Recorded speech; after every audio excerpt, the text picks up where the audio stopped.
Donc, eh bien, on va attaquer maintenant sur la dernière et la conférence sur le cerveau. Voilà. L'idée étant de vous donner quelques données sur le cerveau et de faire des liens avec notre vie quotidienne. Donc, mieux comprendre le fonctionnement du cerveau, à quoi ça va nous servir? Eh bien, ça va nous servir déjà en termes de pédagogie. Si je sais mieux comment fonctionne mon cerveau, je vais mieux savoir enseigner et mieux savoir apprendre. Je vais aussi mieux savoir gérer mes émotions. On a vu en PNL, on apprend un certain nombre de choses. Vous en avez vu déjà tout à l'heure à 14 heures, 2-3 petites choses pour mieux gérer vos états internes. Donc quand je sais comment je fonctionne, c'est beaucoup plus facile de mieux gérer mes émotions. Savoir aussi comment je fonctionne, ça va me permettre de me concentrer et de m'organiser dans mon temps. Mieux gérer mes émotions 2 fois, c'est au cas où vous l'aviez pas compris. Vous voyez, sur le... Voilà. Globalement, on a fait le schéma tout à l'heure avec ce fameux triangle à 14 heures. Qu'est-ce qui fait que je suis acteur de ma vie? Je vous rappelle, être conscient de mes valeurs, gérer mes émotions, mieux communiquer et être clair sur ce que je veux. Donc on retrouve un petit peu, quand on a tout ça, on est beaucoup plus acteur de sa vie. La vie n'est pas un long fleuve tranquille, on l'a vu tout à l'heure. Mais quand j'ai tout ça, je pense que je peux prendre la direction que je veux. C'est-à-dire que vous avez un objectif et puis vous avez dans la vie des contraintes, on l'a vu ce matin un petit peu, mais quand vous savez exactement où vous voulez aller, c'est un petit peu comme si vous étiez un bateau, hein, où vous pouvez suivre... en fonction des vents, si vous avez une trajectoire, que vous savez où vous voulez aller et que vous avez les outils, notamment en connaissant le fonctionnement de votre cerveau, eh bien, quel que soit le vent, vous allez tirer des bords à droite, à gauche, mais vous allez arriver où vous allez. Vous êtes d'accord? Que si vous n'avez pas d'outils et que vous ne savez pas comment ça fonctionne, eh bien, vous êtes un petit peu comme une petite feuille au vent et vous allez atterrir sur une île ou paradisiaque ou catastrophique. Vous êtes d'accord? Donc en fait, mieux se connaître, ça sert aussi à tout ça. Ça sert aussi à être plus acteur de sa vie et mieux savoir diriger sa vie. Alors, je vais pas trop rentrer là-dedans. Donc, on a différentes parties au niveau du cerveau. Le néocortex, qui est le cerveau, la partie du cerveau la plus récente, qui va nous apprendre à analyser, créer, réfléchir. On a le cerveau limbique, qui est le cerveau qui va nous être utile pour au niveau des émotions. On en a parlé déjà tout à l'heure. Et puis le cervelet pour la pensée, attitude, comportement. Ça, c'est une façon de découper, mais il y a d'autres façons de parler du cerveau. Quand on parle du cerveau reptilien, quand on parle du néocortex, etc., etc. Donc, je vais passer là-dessus. Ce qui m'intéresse, c'est de vous donner un petit peu les grandes étapes qui ont marqué l'évolution sur le cerveau. En 1904, on a des travaux sur le conditionnement classique. On commence à réfléchir sur le conditionnement, avec notamment les études de Pavlov. Les études de Pavlov qui montrent que l'on peut influencer un comportement. Je rentre pas dans le détail non plus pour Pavlov. Skinner, ensuite, a parlé beaucoup, a étudié plutôt les comportements, ce qu'on parle de comportement opérant. Ensuite, on a eu l'apparition de l'EEG en 1930, qui a été aussi une évolution, puisque effectivement la technique nous permet de mieux évaluer et de mieux comprendre le cerveau. Ensuite est venue la notion de stress et de fuite et d'attaque. Pour ceux qui étaient là ce matin avec Georges Malagola, on a compris que le stress avait une fonction complètement logique. Le stress, c'est notre partie archaïque qui nous fait réagir et qui va mettre en place un certain nombre de symptômes. Qu'est-ce qui se passe quand on est stressé? On a le cœur qui bat plus vite, on a la respiration qui bat plus vite, on a globalement toutes les parties du corps s'oxygènent, d'ailleurs, sauf le cerveau, parce que le but, en cas de stress, c'est une réaction, c'est de pouvoir fuir ou attaquer. Donc dans ce cas, on a moins besoin de réfléchir et on a besoin plutôt de se sauver en courant. Ce qu'on dit toujours, si une souris voit un chat, eh bien, tout ça s'active, le cœur, le rythme cardiaque, etc., pour qu'elle puisse se sauver. On lui demande pas de réfléchir. Si elle réfléchit, elle risque de se faire croquer. Donc, voilà à quoi sert le stress. Donc, on a mis tout ça au point déjà en 1934. Ensuite, on a commencé à comprendre les neuromédiateurs. On a commencé à comprendre qu'entre des synapses, il y avait tout un système chimique, le cerveau et sa chimie. Ensuite, en 1950, il faut savoir qu'on pensait qu'on perdait 100 000 neurones par jour. Et notamment à partir de 25 ans, ce qui m'arrange pas beaucoup parce que j'en ai 50, vous imaginez. Donc, et effectivement, ça c'était ce qu'on croyait à l'époque. Ensuite, il y a eu des évolutions, notamment avec Edgar Moniz qui faisait des lobotomies et qui étudiait le cerveau à l'époque avec les moyens qu'on avait. Puis, alors, en 1968, c'est intéressant, le professeur David prouve on peut déceler des changements dans le cerveau suite à une psychothérapie. Intéressant. Suite à une psychothérapie, c'est-à-dire qu'avec simplement une discussion, on va pouvoir constater des changements au niveau du cerveau. Donc, on commence à travailler un petit peu différemment. Et puis, en 1969, on commence déjà à parler de plasticité neuronale. Alors, en 1950, on pensait qu'on perdait 100 000 neurones par jour, ce qui est énorme, et on pensait que c'était fini, que c'était cuit. Et à partir de 69, eh bien, on commence déjà à se rencontrer, on commence déjà à se rendre compte que, eh bien, le cerveau continue à former des synapses. C'est-à-dire que notre cerveau, maintenant, on le sait, c'est de la pâte à modeler. C'est-à-dire que, Georges Malagolin en parlait ce matin, on sait maintenant, par exemple, que 40 minutes de méditation en pleine conscience pendant 8 semaines, c'est pas grand-chose, 8 semaines, on modifie anatomiquement notre cerveau, les connexions neuronales, c'est énorme. Et quand on sait ça, eh bien, ça donne encore beaucoup plus de possibilités. Ensuite, on a eu en 79 les thérapies comportementales et cognitives qui ont un lien direct avec tout ça puisqu'on utilise les connaissances sur le cerveau. On a travaillé sur le système nerveux, système immunitaire. En 1996, c'est pas loin, 1996, on met en évidence le rôle de l'amygdale dans les émotions. Donc vous voyez, c'est encore récent quand même tout ce qu'on découvre sur le cerveau. En 96 aussi, Rizzotto, non. Elle était bien celle-là, non? Giacomo Rizzolatti parle des... C'est la fin de journée, excusez-moi. Parle des neurones miroirs. En fait, Giacomo Rizzolatti est un chercheur qui travaille sur les singes et il fait un EEG aux singes. Enfin, pas un EEG, c'était pas un EEG.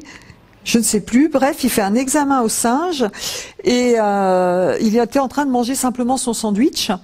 Et à un moment, il se rend compte qu'au moment où il prend son sandwich, eh bien, le singe bip et c'est absolument la même zone du cerveau qui s'active. C'est comme ça qu'ont été découverts simplement les neurones miroirs.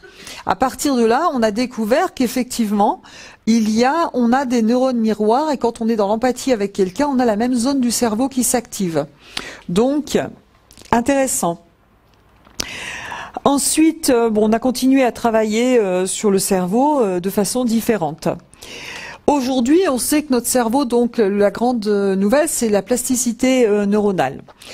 Un petit rappel, ceux qui étaient là tout à l'heure à 14 heures ont vu, certains n'y étaient pas. Je rappelle très succinctement le schéma. Donc, si on considère notre cerveau comme un ordinateur, on capte des données visuelles, auditives, kinesthésiques, olfactives, gustatives. Je vous le rappelle. Notre cerveau fait des omissions. Vous vous rappelez de la femme enceinte? Quand je suis enceinte, je ne vois pas les femmes enceintes. Je vois des femmes enceintes partout. Avant, il n'y en avait pas plus, il n'y en avait pas moins, mais je les voyais. Notre cerveau fait des distorsions, des généralisations. Je ne vais pas revenir sur ce que j'ai dit tout à l'heure. Et puis, en fonction de nos expériences, nos croyances et nos valeurs, nous allons finalement avoir un état interne qui va nous entraîner un comportement. Qui n'était pas là à 14 heures? Ah, il y a quand même pas mal de monde. Ok, alors je vais reprendre assez rapidement.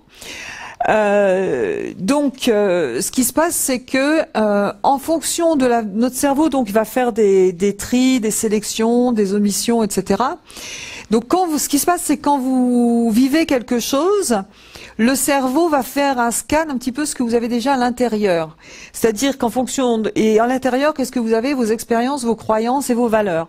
Donc le cerveau va, en fonction de ça, aller classer vos informations dans des cases, et ce qui va faire que vous interprétez la situation. Ce que vous vivez émotionnellement n'est pas lié à l'expérience que vous vivez, c'est lié uniquement à l'interprétation de cette expérience. Ça va? Je le fais plus simple.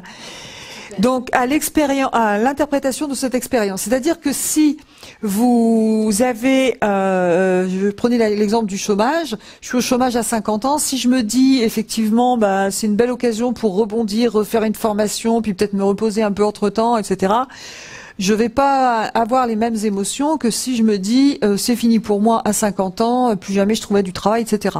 Donc c'est mon interprétation qui génère mes émotions et pas l'inverse. Ça va? Petit rappel pour ceux qui étaient là à midi, je rentre pas plus dans le détail, mais si vous voulez, pour ceux qui n'étaient pas là, revoir la conférence, elle sera bientôt sur YouTube. Je pense dans une dizaine de jours, vous pourrez la voir sur YouTube. Voilà. Donc, notre cerveau, c'est 100 milliards de neurones, 1 milliard de connexions possibles et 60 millions de synapses par millimètre carré. C'est énorme, tout ce qui se passe à l'intérieur. Eric Kandel a étudié beaucoup le cerveau il y a bien longtemps sur l'aplysie. L'aplysie, c'est la limace de mer, et qu'est-ce qu'elle a comme particularité? C'est qu'elle a un seul neurone, et c'est de son un gros neurone. Et voilà. On peut comparer, des fois je dis toujours que j'ai un neurone, mais qu'il est très très grand. Donc on pourrait m'appeler aplysie, c'est mon petit nom. Voilà. Donc il a beaucoup travaillé dessus, et il a beaucoup travaillé du coup sur la mémoire. Alors, cerveau et mémoire, on a deux types de mémoire. On a la mémoire à court terme et la mémoire à long terme.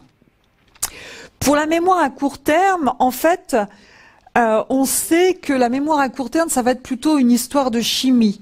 C'est entre les synapses, vous allez avoir les neuromédiateurs qui vont faire que les informations que vous apprenez sont en mémoire à court terme. Ça veut dire que ça va pas se fixer.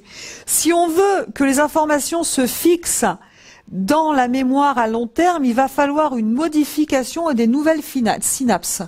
Donc finalement, apprendre quelque chose, mémoriser, eh bien c'est sculpter son cerveau. C'est créer de nouveaux circuits, créer de nouvelles synapses. Vous voyez, ces données-là, on les avait pas en 1950, puisqu'on pensait que c'était pas possible. Et donc, qu'est-ce qui fait que les choses vont passer dans la mémoire à long terme? C'est la répétition et le stimuli et l'émotion forte. D'ailleurs, on le voit en PNL quand on travaille sur l'apprentissage. Qu'est-ce qui fait que les informations rentrent dans la mémoire à long terme? Eh bien, c'est l'émotion. Si je vous demande, par exemple, où étiez-vous le 3 décembre 1910? Est-ce que vous vous en souvenez? Ben non, pas facile, hein? Maintenant, si je vous demande, où étiez-vous le 11 décembre 2001? Le 11 septembre, pardon, 2001. Où étiez-vous le jour des attentats? Est-ce que vous savez où vous étiez? Ben voilà. Pourquoi? Parce que vous avez une émotion forte avec ce qui s'est passé, et donc vous avez entré ça dans votre cerveau. C'est assez impressionnant. Et ben quand on sait ça, on va voir que dans les stratégies d'apprentissage, pour passer dans la mémoire à long terme, ça va être important de répéter et de lier l'apprentissage à des émotions. Donc ça, intéressant. Donc la mémoire, ça consiste à créer de nouvelles synapses, et le cerveau établit des réseaux capables de se reconnecter, et notamment avec nos 5 sens. Donc, c'est comme ça qu'on travaille. Alors, je ne vais pas vous détailler la technique de l'ancrage, mais c'est exactement avec ces données-là qu'on va travailler en PNL, dans notamment la technique de l'ancrage, pour retrouver une émotion ou pour apprendre quelque chose. La mémoire, il faut le savoir, elle est fragile. La mémoire, c'est pas un enregistrement définitif. C'est-à-dire que quand vous avez un souvenir, c'est pas forcément un enregistrement définitif. Si vous n'avez plus besoin des éléments qui ont été stockés, eh bien ça s'efface. Est-ce que quelqu'un a vu Vice Versa, le film? Voilà, c'est très bien expliqué. il fait du tri dans le cerveau. C'est un dessin animé, vice versa. Je vous le recommande vraiment pour mieux comprendre les émotions, à voir en famille ou même en tant qu'adulte, parce qu'il est très très bien fait, et on voit très bien à un moment que il dit bah ça on n'utilise plus, donc on efface de la mémoire. Donc s'il n'y a pas, parce que le cerveau en fait il est purement pratique, si j'en ai pas besoin, j'efface. Donc si c'est pas réactivé régulièrement, ça sort de la mémoire. Et puis, ni un enregistrement fidèle, on l'a vu tout à l'heure, ce que je vous disais, c'est la notion de cohérence subjective. C'est-à-dire que notre mémoire peut nous jouer des tours. Si j'ai vécu quelque chose de traumatique, déjà l'inconscient peut complètement zapper l'information, je ne m'en souviens pas. Ou alors, je peux retravailler sur le souvenir de façon à ce que le souvenir soit plus agréable. Boris Cyrulnik, je ne sais plus si j'en ai parlé à 14 heures ou avant, dans un livre, explique clairement que quand il a été enlevé quand il a failli être enlevé lors d'une rafle des Juifs, il a imaginé qu'il y a une infirmière qui l'aidait. Quand il a fait des recherches après pour mieux comprendre, il s'est rendu compte qu'il l'avait totalement inventé. Pourquoi? Parce que c'était trop difficile. Donc le cerveau fabrique des informations pour que ce soit plus logique. Ça s'appelle la cohérence subjective. C'est pour ça que parfois, vous voyez des gens, par exemple, ils divorcent. Donc avant de divorcer, personne les a forcés à se marier, enfin, bon, en tout cas pour un grand nombre. Et le jour où ils divorcent, ils n'ont plus que des souvenirs négatifs et vont même se créer des trucs impensables pour pouvoir se protéger, pour donner du sens. Le cerveau est capable de se créer des faux souvenirs pour donner du sens à ce qui nous arrive. Donc c'est intéressant à savoir. Les nouvelles infos viennent se superposer aux anciennes, jusqu'à créer des faux souvenirs ou d'autres souvenirs, et ce qui n'a pas été utilisé s'efface. Donc percevoir, c'est reconstruire, restructurer sans arrêt ses neurones finalement. Nous ne percevons pas tous la même chose, et bien effectivement c'est le schéma que je vous ai présenté tout à l'heure. Chacun a sa vision du monde, en fonction de notre histoire, on va sélectionner les choses différentes, généraliser les choses différentes, faire des omissions différentes, et donc nous ne percevons pas du tout la même chose. Et en fait, on perçoit les choses en fonction de notre passé, puisque c'est notre passé qui va faire qu'on sélectionne en fonction de ce qu'on a déjà en stock. Ça va, vous suivez toujours? Et chacun reconstruit donc sa personnalité avec son expérience. Donc on évolue progressivement. Donc la cohérence subjective, je vous en ai parlé il y a 2 minutes. Le cerveau relie les situations vécues à notre histoire. Et le sujet peut aller jusqu'à s'inventer une rationalité pour s'auto-justifier. L'idée, c'est de donner du sens à quelque chose. C'est pour ça que parfois vous entendez les gens, vous ne comprenez pas ce qui se passe. C'est simplement qu'ils sont tellement dans leur monde qu'il faut absolument qu'ils donnent du sens à quelque chose. Voilà. Si la vie n'a pas de sens, si les événements n'ont pas de sens, l'être humain ne peut pas supporter. Donc, eh bien, on se fabrique des faux souvenirs. Ben voilà, c'est bien, je le dis avant, donc je suis très organisée. Donc les révisions, par rapport à cette connaissance sur la mémoire, qu'est-ce qu'on peut apprendre de ça sur l'apprentissage et sur les révisions? Eh bien, quand on révise les devoirs, normalement, quand on veut apprendre quelque chose, on devrait déjà réviser le soir même. Ensuite, on devrait faire ce qu'on appelle un mind mapping, c'est-à-dire un schéma heuristique. C'est-à-dire quand les enfants apprennent quelque chose à l'école, moi ce que je conseille souvent pour pouvoir mémoriser, c'est de mettre un thème, par exemple, je sais pas, l'Antiquité. Par exemple, si j'apprends un devoir d'histoire, des branches, vous allez chercher sur Internet les schémas heuristiques ou le mind mapping. Je construis des branches en donnant un sens, telle époque, ça, l'histoire, les contraintes, etc. Je construis un schéma, si possible avec des couleurs, voire des symboles, des dessins ou de l'écriture, et je construis et j'apprends mon cours comme ça. Une fois que c'est bien enregistré, eh bien, l'avantage du mind mapping, c'est que je vais répéter. J'aurai plus besoin de revoir mon travail que 5 minutes par jour. Tout va se réactiver et se mettre, refaire des liens avec ce que vous avez déjà appris. Donc ça, Réviser tous les jours pendant une semaine. Donc, j'apprends le soir même, je fais un mind mapping, je révise tous les jours pendant une semaine, mais pas tous les jours pendant 1 heure. Une fois que j'ai fait ça et que c'est bien enregistré, que c'est appris, il suffit de régulièrement regarder le mind mapping, puisque le cerveau reconnecte à ce que vous avez appris et il renforce les connexions qui ont déjà été faites. Donc ça, c'est gagner du temps. Et en termes d'apprentissage, quand on passe des examens, par exemple, intéressant là pour les professeurs, c'est vraiment important que les élèves comprennent ça. Ensuite, réviser 1 fois par mois. Et si je peux mettre de l'émotion dans ce que j'apprends, eh ben, il y a beaucoup plus de chances pour que je retienne et que ça passe dans la mémoire à long terme. Voilà. Donc, réviser le soir, mind mapping, répétition, répétition, répétition, faire des schémas heuristiques pour pas être obligé de relire pendant 1 heure la leçon. Mais si vous regardez ce schéma régulièrement, vous allez voir que ça va rentrer. Pour les choses difficiles à apprendre, on peut même les afficher au mur. Puisque même inconsciemment, quand je passe dedans, mon cerveau capte des informations. Oui? Ben, c'est-à-dire que si, par exemple, un prof, d'ailleurs, pour les professeurs, pour les formateurs, vous avez vu que Katia, tout à l'heure, elle vous a fait rire. Et ben, chaque fois que je provoque une émotion, vous allez beaucoup plus retenir.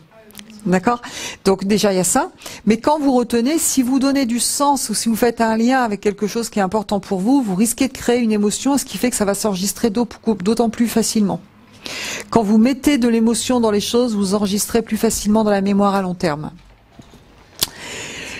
Oui. En combien de temps ça passe il faut réaliser pour que ça passe dans la mémoire à long terme? Alors j'ai pas de statistiques à ce niveau-là, mais le principe de l'apprentissage, c'est vraiment ça. On dit vraiment au moins 1 mois, mais répéter, répéter, répéter, répéter. Mais après, c'est pareil, que vous entretenez pas du tout. Au bout d'un moment, ça va quand même s'effacer. Hein.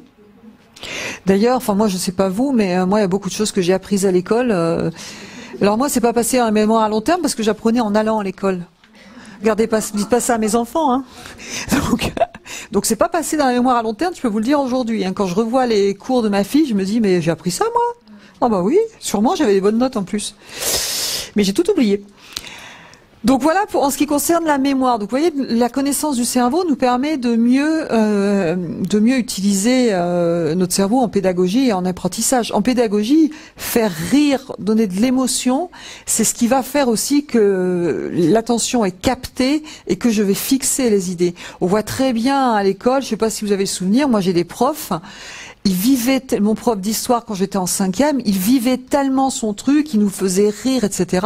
C'était génial, ça passait en 5 minutes et je retenais tout. Alors il y en a d'autres, c'est pas le cas. Hein. Donc effectivement, on devrait apprendre ça en termes de pédagogie. On a encore beaucoup de progrès à faire en France. L'attention, eh bien, pour être attentif, il faut rester présent à ce que nous vivons. Il faut activer certaines zones de cerveau et inhiber d'autres zones. Alors, comment activer certaines zones du cerveau et inhiber d'autres zones? Eh bien, c'est la concentration et c'est aussi ce qu'on appelle la pleine conscience. Donc, apprendre à travailler en pleine conscience, à être dans l'instant présent, on va travailler aussi l'attention. Pour les personnes qui sont très dissipées et qui ont des troubles de l'attention, on va pouvoir travailler, par exemple, à fixer un point, et d'où là le lien avec le yoga hein, pour Yannick. Parfois, on a des exercices où on va fixer un point, où on va rester calme, où on va se concentrer sur sa respiration. Eh bien, tout ça, on va favoriser l'apprentissage de l'attention. D'autant plus qu'aujourd'hui, c'est très important, puisqu'on est dans une société où on est média, on est joignable partout, on est stimulé de partout. Il y a de plus en plus de troubles de l'attention. On a de plus en plus de difficultés à rester dans l'instant présent. C'est pour ça que les cours de yoga, ça marche de plus en plus, la méditation, ça marche de plus en plus. Et donc, on doit compenser. Il y a un certain nombre d'années, vous n'étiez pas dérangé comme ça tout le temps. Il y a un chef d'entreprise, par exemple, il y a 20 ans, il montait dans le train pour aller d'Annecy à Paris, mais au moins pendant 5 heures, il n'était pas sollicité.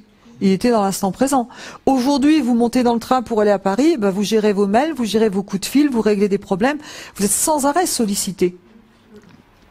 Donc on n'a pas la même vie. Et effectivement, du coup, réapprendre à être dans l'instant présent, c'est obligatoire. Pareil au Claire, mon assistante, elle a besoin d'apprendre à être dans l'instant présent. Elle a besoin de résister à l'envie d'aller traiter ses mails. Dans l'organisation de la gestion du temps, on va apprendre, il y a des heures pour traiter les mails et il y a des heures pour faire autre chose. Si je cours sans arrêt d'un truc à l'autre, d'abord je suis pas du tout efficace, je suis stressée et je vais pas y arriver. Donc on a une rééducation à faire par rapport à ça. Donc l'attention, ça consiste à disposer son corps et son mental afin de traiter les informations en vue d'une prise de décision à venir. Voilà. Pour se concentrer, c'est aussi choisir ce qu'on doit percevoir. C'est-à-dire, je décide de me concentrer sur quelque chose. Et en général, c'est plus facile de me concentrer quand je connais déjà un peu le sujet et que je sais où je vais aller, quand ça a du sens. Ça va ? Donc, le cerveau fait des hypothèses et confirme l'anticipation. En fait, le cerveau confirme comme ça. Il fonctionne toujours un petit peu à l'envers, hein. Vous cherchez déjà toujours ce que vous avez en stock et ça va confirmer.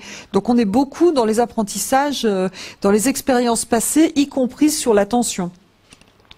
La concentration, ça fatigue, ça c'est clair. Et donc, en pédagogie, ce qui est intéressant, c'est d'avoir des liens avec les connaissances acquises. Plus vous faites des liens avec les connaissances acquises, le cerveau fait des liens, un petit peu comme le mind mapping que je vous ai montré tout à l'heure, et ce sera beaucoup plus facile de rester concentré et de retenir. Et d'où l'intérêt aussi, en situation managériale, de communiquer et d'avoir des priorités pour faire des liens, pour donner du sens. D'accord ? Ça va toujours ? Alors, les émotions influencent notre mémoire, bon, on l'a vu un petit peu tout à l'heure, et déclenchent nos actes. C'est ce qu'on a vu tout à l'heure quand je vous parlais à 14 heures, c'est que l'émotion, c'est ex movere, c'est l'idée de l'émotion, c'est de nous faire bouger pour aller être dans le mouvement et faire quelque chose. Et puis on a la peur qui va plutôt inhiber, et puis on a les signes de reconnaissance qui vont plutôt booster.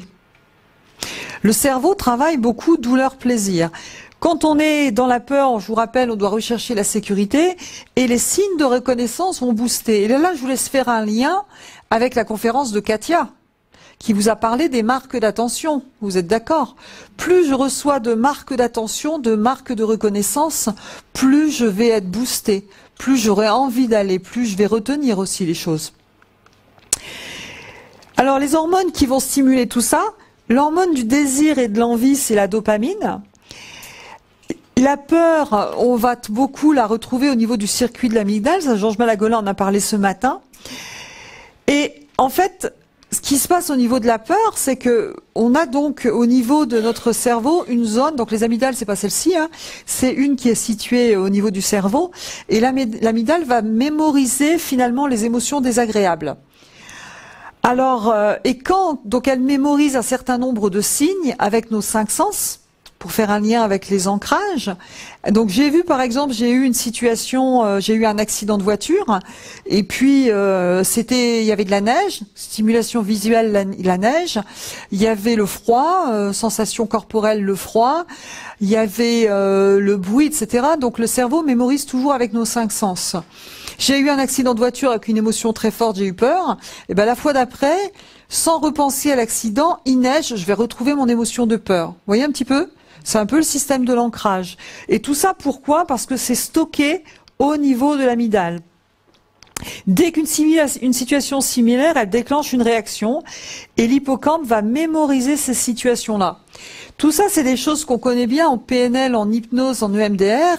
Et ce matin, Monsieur Pass, qui était là pour faire une conférence sur le EMDR, explique très bien qu'avec le EMDR, on va aller remettre tout ça en route.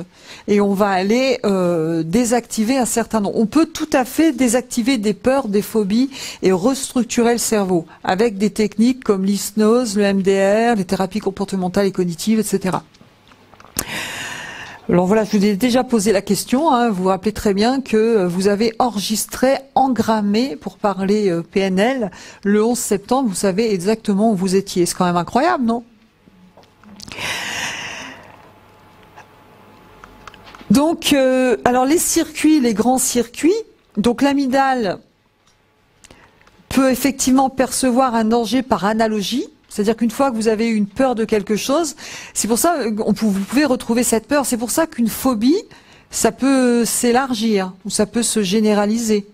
D'accord? Une fois que j'ai une phobie, donc l'amygdale va percevoir le danger et va repérer les analogies, et l'hippocampe va raconter les événements traumatisants, lui, sans ressentir la peur.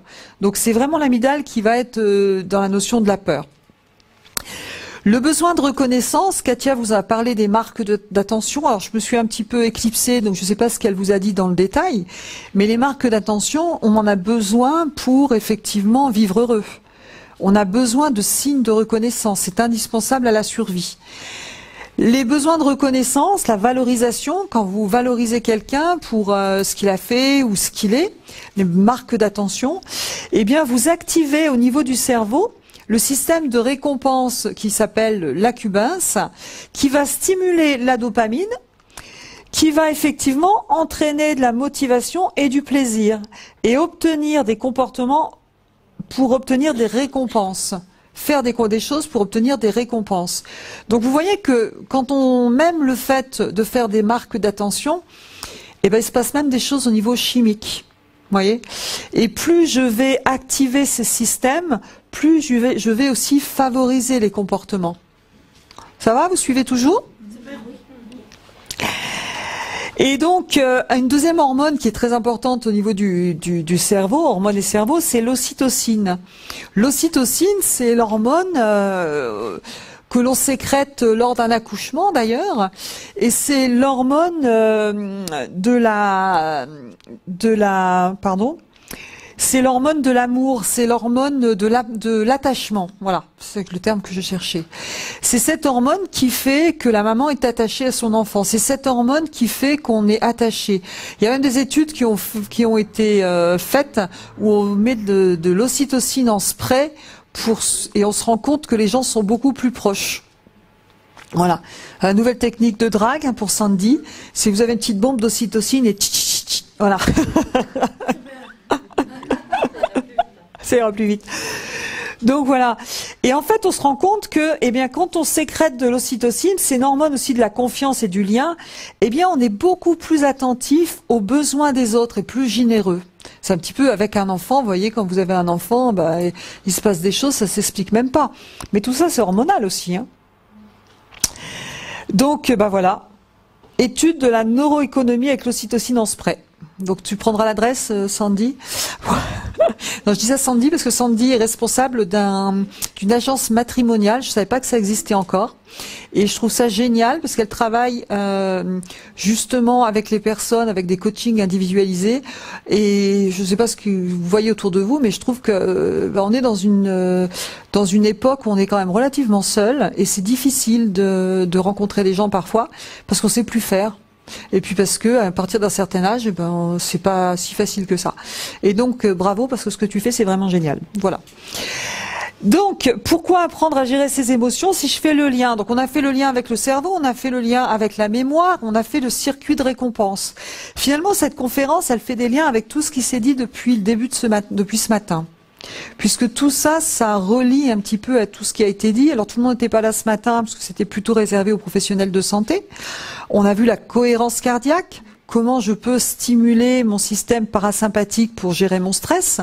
On a vu l'hypnose, on a vu ensuite le MDR, et tout ça, ça a complètement des liens avec le fonctionnement du cerveau. On a vu aussi tout à l'heure la gestion des émotions.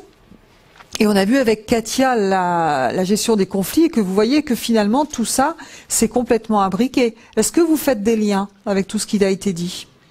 Ouais. Voilà. Les émotions, ce qu'il faut savoir sur nos émotions, c'est qu'elles sont au cœur de nos systèmes d'évaluation. Et donc, elles vont directement, elles vont être déterminantes pour nos choix. Pourquoi ? Parce que le cerveau fonctionne douleur-plaisir. Le cerveau cherche à aller vers le plaisir et à éviter la douleur. Dans certaines études, on s'est rendu compte que si une personne a la zone des émotions atteinte, et pas la zone du cortex préfrontal où on analyse et on réfléchit, eh bien la personne n'est absolument plus capable de prendre une décision. Donc les décisions, on sait que c'est directement lié aux émotions. Et du coup, travailler son système émotionnel, c'est essentiel.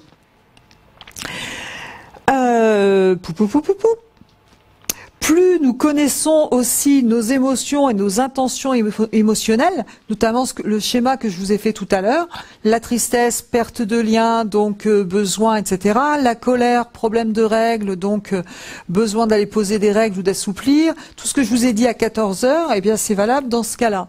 Donc je fais des liens avec tout ce qui a été dit. Alors ce qu'apporte la PNL dans tout ça, outre ce que je vous ai dit à 14 heures, c'est qu'il faut savoir que au niveau on va dire qu'on a un cadran émotionnel et que parfois vous avez des émotions où vous êtes en haute énergie, quand vous êtes dynamique, hein, que vous avez la pêche, vous êtes plutôt comme ça, ou en basse énergie. Et parfois vous avez des émotions plutôt agréables et parfois plutôt désagréables. Vous êtes d'accord ? Quand je suis dans la haute énergie et plutôt agréable, eh ben ça va être plutôt quand je suis intéressé, enthousiasme. Et si ça monte, je vais aller jusqu'à l'euphorie et l'extase. Ça vous parle ? Quand je suis plutôt dans la basse énergie, mais plutôt agréable, eh ben c'est quand je suis calme. Et si je rentre encore plus dans le calme, je vais arriver à être serein. Et si je rentre encore plus dans la sérénité, eh bien je vais arriver à la zénitude. D'accord ?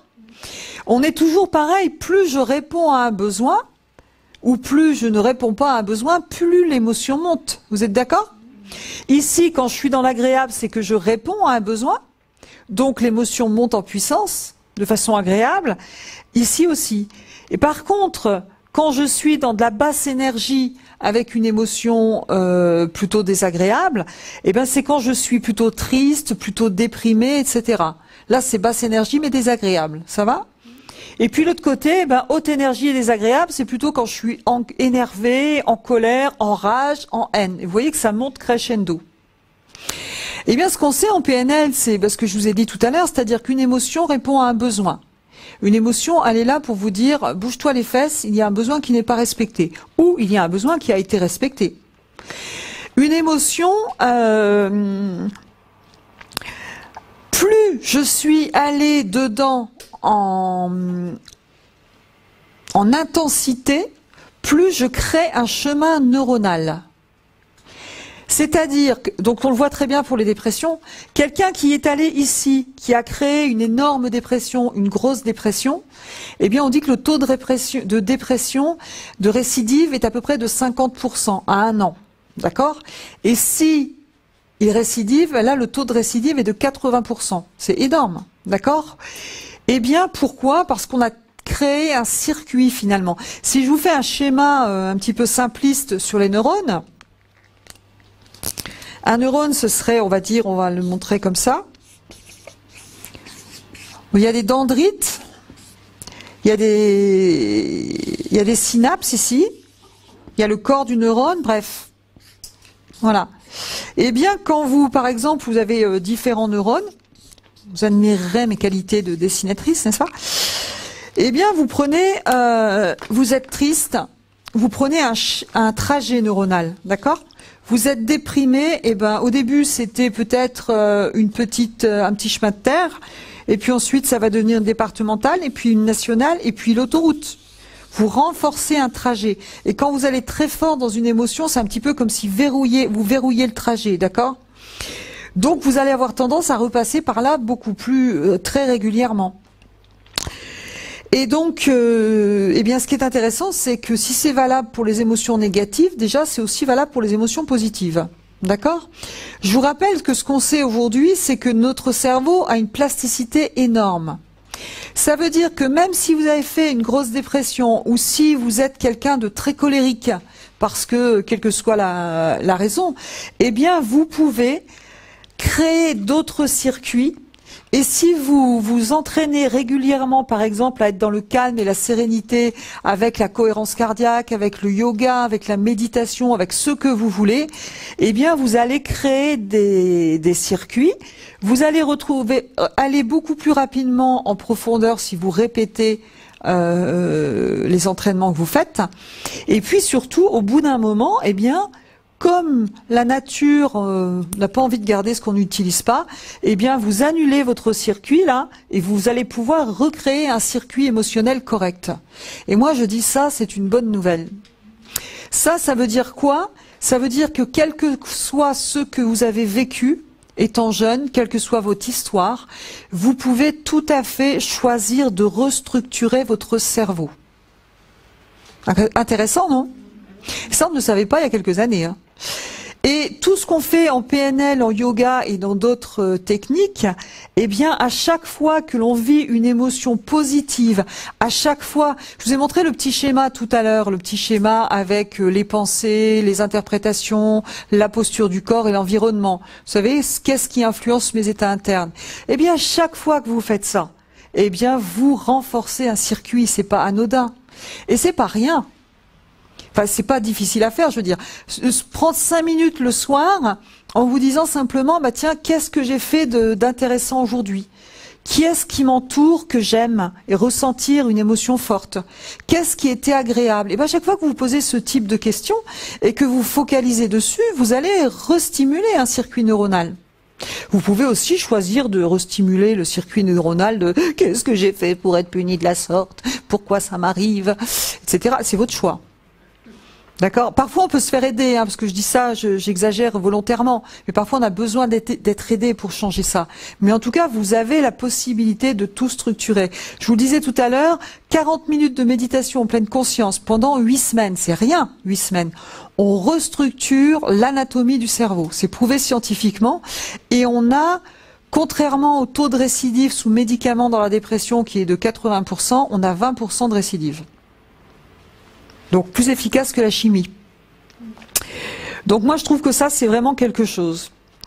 Et puis aussi effectivement bah, ça veut dire aussi que quand j'ai ouvert une porte émotionnelle et que j'y suis allée de façon très forte, j'ai ouvert une porte, j'ai ouvert un chemin, donc je vais y retourner beaucoup plus facilement. Donc c'est valable pour le négatif mais c'est valable aussi pour le positif.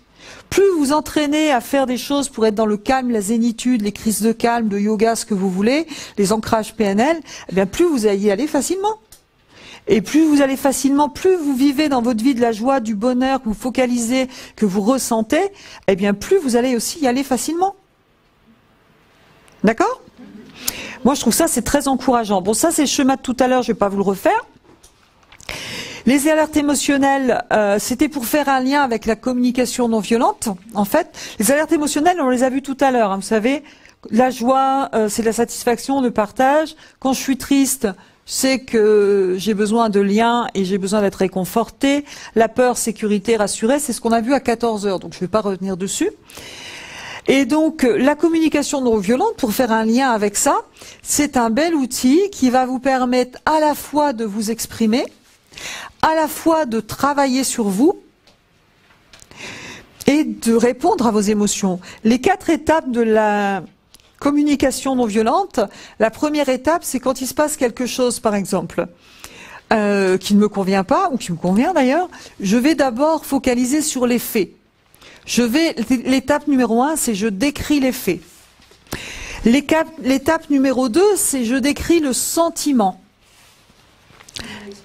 Elle vous l'a expliqué? Ah bah parfait. Donc on fait des liens avec Katia. Donc bah, vous voyez le lien avec la communication non violente directement. Donc faits, sentiments, besoins et demandes. Quand vous faites ce travail, c'est un gros travail sur vous parce que parler des faits, c'est quand même pas très naturel. On a quand même beaucoup tendance à interpréter. On l'a vu avec le schéma sur le cerveau. Donc on va à l'inverse de la structure du cerveau quelque part. Le sentiment, savoir ce que je ressens. On n'est quand même pas dans une culture où on est très branché sentiment. D'accord? Donc reconnaître son émotion, c'est un vrai travail sur soi. Savoir quel est le besoin qu'il y a derrière l'émotion, c'est un travail sur soi aussi, parce que tout le monde ne le connaît pas, le tableau que je vous ai montré tout à l'heure. Peut-être vous ne le connaissiez pas avant. Et puis, faire une demande, eh ben, c'est aussi un travail sur soi, parce qu'il faut savoir oser demander. Donc, chaque étape de la communication non violente, c'est un vrai travail sur soi. D'ailleurs, on peut faire une formation d'1 semaine sur la communication non violente. C'est vraiment, par contre, c'est vraiment magique, quoi. Avec ça, on peut, moi, je pense qu'on peut tout dire à quelqu'un, mais pas n'importe quand, ni n'importe comment. Voilà. Donc, vous voyez, on fait des liens avec toutes les conférences de la journée. Du coup, je trouve ça très intéressant, puisque tout s'imbrique, hein. La plasticité neuronale, donc on en a parlé. Je voulais juste vous donner cette étude. 12 cas d'enfants dont le lobe préfrontal gauche était détruit.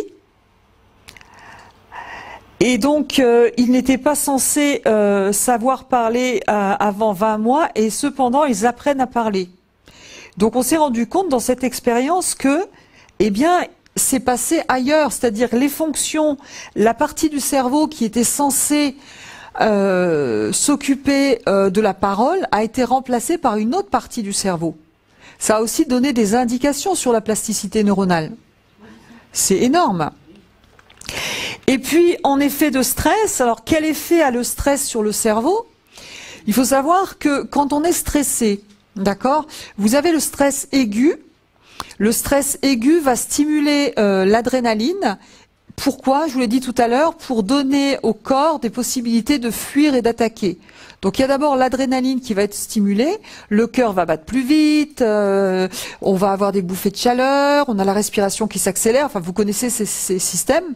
Ça c'est pour fuir et attaquer. Mais si ça dure plus longtemps, si ça passe au stress chronique, qu'est-ce qui va se passer? Il y a une hormone qui va pointer le bout de son nez qui s'appelle le cortisol. Et qu'est-ce que fait le cortisol? Eh bien le cortisol, il va venir attaquer vos dendrites là.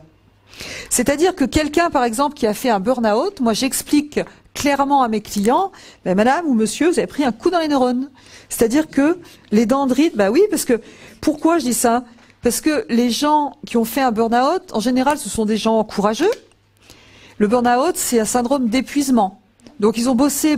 C'est pas des gens qui veulent s'arrêter. C'est des gens qui veulent travailler, d'accord? Et ils comprennent pas qu'il y a un moment où il faut s'arrêter parce que comme une partie du neurone a été détruite, il va falloir que ça se reconstruise et ça se reconstruit pas en 2 jours. Même si on a une grande plasticité neuronale, il faut du temps, d'accord? Donc le cortisol va directement venir abîmer, c'est exactement ça.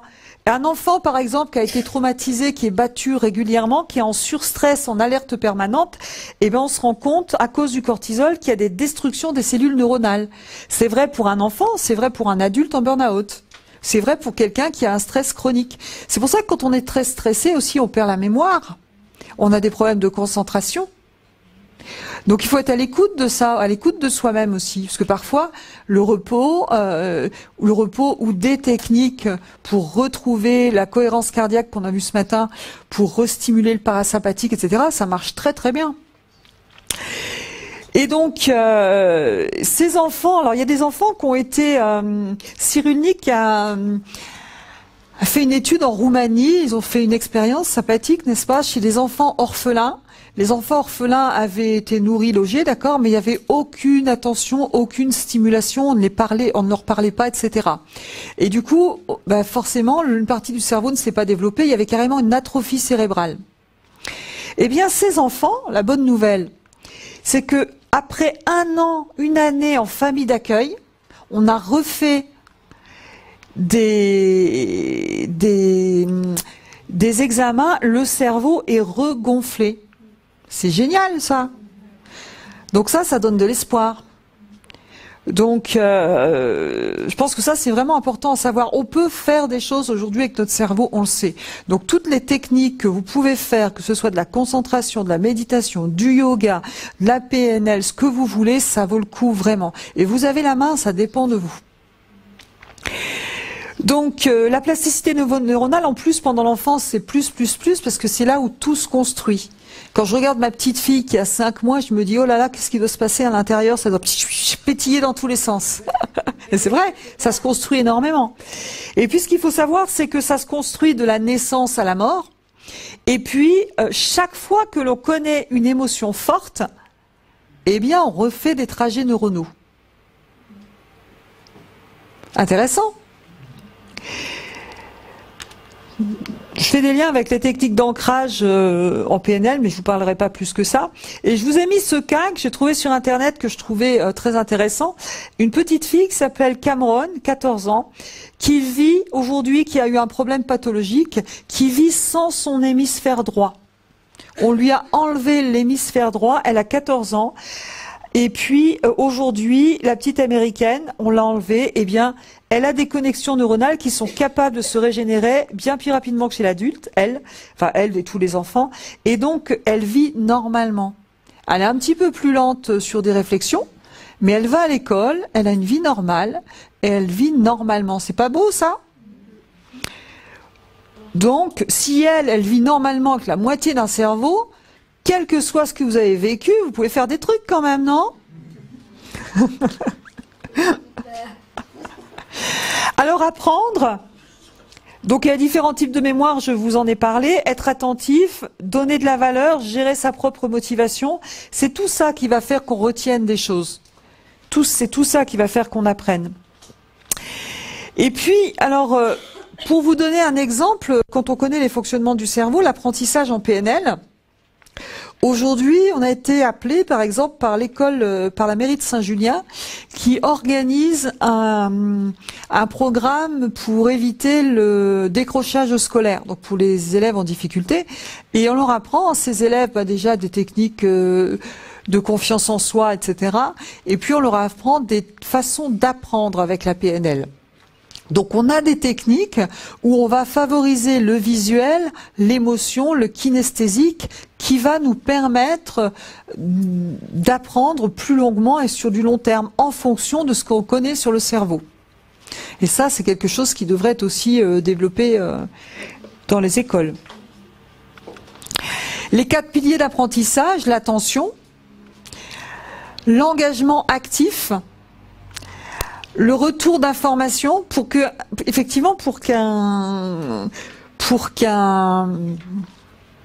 apprentissage se fasse, il y a effectivement l'attention, il y a l'engagement. Plus ça a du sens, plus la personne est motivée, plus il y a de l'émotion, plus je vais enregistrer. Et il y a aussi le retour d'information.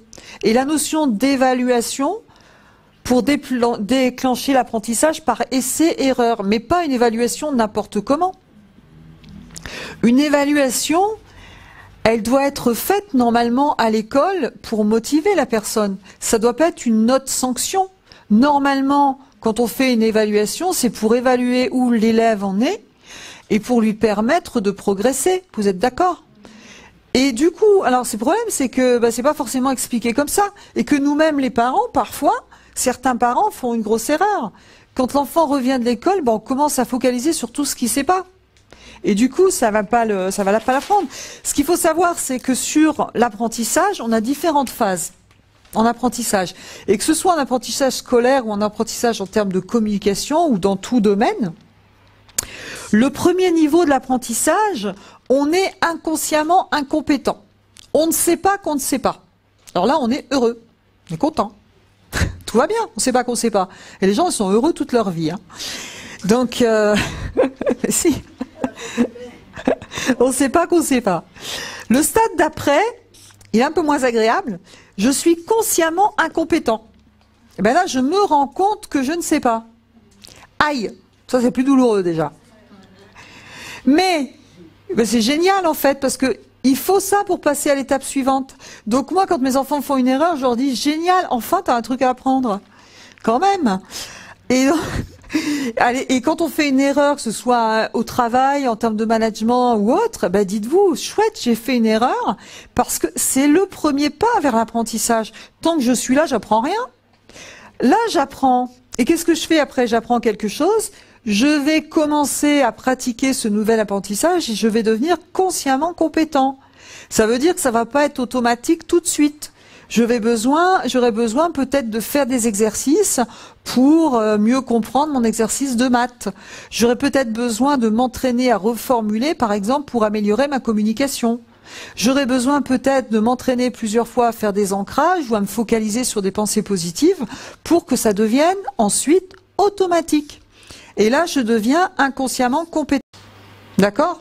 Et quand vous faites les stages PNL, parce que la PNL n'a rien inventé, on a simplement modélisé l'excellence humaine, il y a des choses où vous découvrez que vous êtes là, il y a des choses où vous découvrez que vous êtes là, il y a des choses où vous dites ça je le fais mais c'est pas automatique, puis il y a des choses où vous dites Tania, ce qu'elle dit, moi je le fais tout le temps. C'est génial, du coup vous le ferez encore plus souvent. Parce qu'on n'a rien inventé. Vous voyez ce que je veux dire? Eh bien, à l'école, on devrait apprendre ça aux enfants. Que faire une erreur, c'est pas grave. Ce qui est par contre, faire une erreur et pas corriger, ça c'est embêtant. Si on arrête là, et il y a des gens quand ils arrivent là, ils redescendent vers le bas parce qu'ils veulent surtout pas faire l'effort. Donc non, c'est un processus normal, l'apprentissage. Donc l'engagement, donc le feedback, c'est le retour sur affirmation. L'évaluation, normalement, elle doit permettre ça. Une évaluation, elle doit permettre de progresser. Dans une entreprise, moi avec mon assistante, tous les 3 mois à peu près, on se fait un feedback, on fait une évaluation qualité, une évaluation quantité. Et le but, c'est de s'améliorer. C'est pas négatif. Elle n'a pas de stress, je pense, quand elle a une évaluation, parce que le but, c'est de progresser. Donc, vous voyez, c'est un état d'esprit après. Hein. Évaluation, c'est toujours un mot qui fait peur, non? Ça vous dit ça? Là, souvent, on parle d'évaluation, déjà, on est comme ça. Mais si vous changez votre vision des choses, c'est complètement différent. Il faut être évalué pour progresser. Et puis, la consolidation de l'apprentissage, c'est la répétition, répétition, répétition, comme je vous l'ai dit tout à l'heure. Répéter, répéter, répéter. Ça, c'est la source de ces informations. Les 4 piliers de l'apprentissage en neurosciences. Voilà ce qui est reconnu aujourd'hui en neurosciences. Voilà. Étudier en écoutant de la musique, ça je vous ai mis parce que c'est un petit peu actuellement, donc les élèves, on voit, enfin moi je vois ma grande fille par exemple, elle était capable d'être sur Facebook, de regarder la télé, de répondre à son téléphone et de manger sa tarte aux pommes en même temps. Je suis étonnée. Eh bien quand même si effectivement je pense que le cerveau va se développer certainement de façon différente, en tout cas au niveau de l'apprentissage chez les élèves de 6e, eh bien étudier en écoutant la musique. Le rappel des éléments étudiés est de 67% quand c'est dans le silence, il est de 42% en cas de variété française et de 37% avec un fond sonore télévisé. Vous êtes d'accord? Ça, c'est pas valable par contre pour les travaux manuels, parce qu'on est plus dans la créativité, c'est complètement différent. Mais vous voyez que l'apprentissage, comment j'apprends, le contexte dans lequel on devrait le dire aux élèves, ça, vous croyez pas? Le contexte dans lequel j'apprends est super important. Et ça, on a, nous aussi, à faire attention. Et on est toujours sur la concentration, sur l'attention, etc. Notre cerveau est préhistorique. Le cerveau, comme je vous l'ai dit, on a toujours notre cerveau archaïque qui a pour but d'éviter le danger. Et donc, eh bien, il va avoir plus facilement tendance à s'éloigner d'un danger qu'aller vers une opportunité. Parce qu'on a grandi comme ça, parce que pour être des êtres humains aujourd'hui, il a fallu se battre et il a fallu résister au terrain hostile, etc. Donc, naturellement, on va plutôt s'éloigner d'un danger qu'aller vers une opportunité. Ça va? Ça fait réfléchir. Autre chose aussi qui me paraissait important de vous transmettre, bon, notre cerveau est social. La nourriture sociale est indispensable à la survie. On a autant besoin de relations sociales que de nourriture physique, d'accord? Et puis, le sentiment d'être moins que les autres active les mêmes zones cérébrales que la douleur. Vous voyez? Donc, si vous faites un lien avec les marques d'attention dont Katia vous a parlé tout à l'heure, le sentiment de ne pas être reconnu quelque part active les mêmes zones que les sentiments de la douleur. L'équité est une récompense cérébrale plus importante que l'argent. Donc vous voyez en entreprise l'intérêt de l'égalité, plus importante que l'argent. Et le cerveau classe très rapidement les gens comme amis ou ennemis, mais ça c'est pareil, c'est notre cerveau archaïque. Il a fallu, pour se construire, être vite capable de dire ennemi, ennemi, danger ou pas danger. Nous ne sommes que des animaux sociaux. Les 5 conditions pour fabriquer des neurones, on arrive à la fin. Neurones bien en forme et bien longtemps. Se nourrir de complexité. Éviter la pollution visuelle et sonore. Éviter d'être trop de stimuli. Éviter l'usage chronique des psychotropes.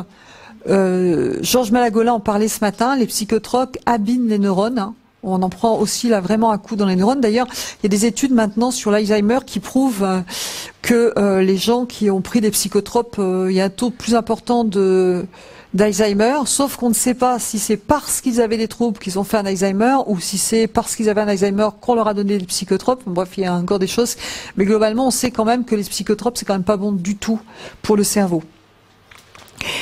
Pratiquer une activité pour oxygéner son cerveau, ça c'est essentiel. Boire de l'eau, boire beaucoup d'eau, pas que du vin. Parce que notre cerveau consomme beaucoup d'énergie et notre cerveau c'est une tomate. Donc beaucoup d'eau.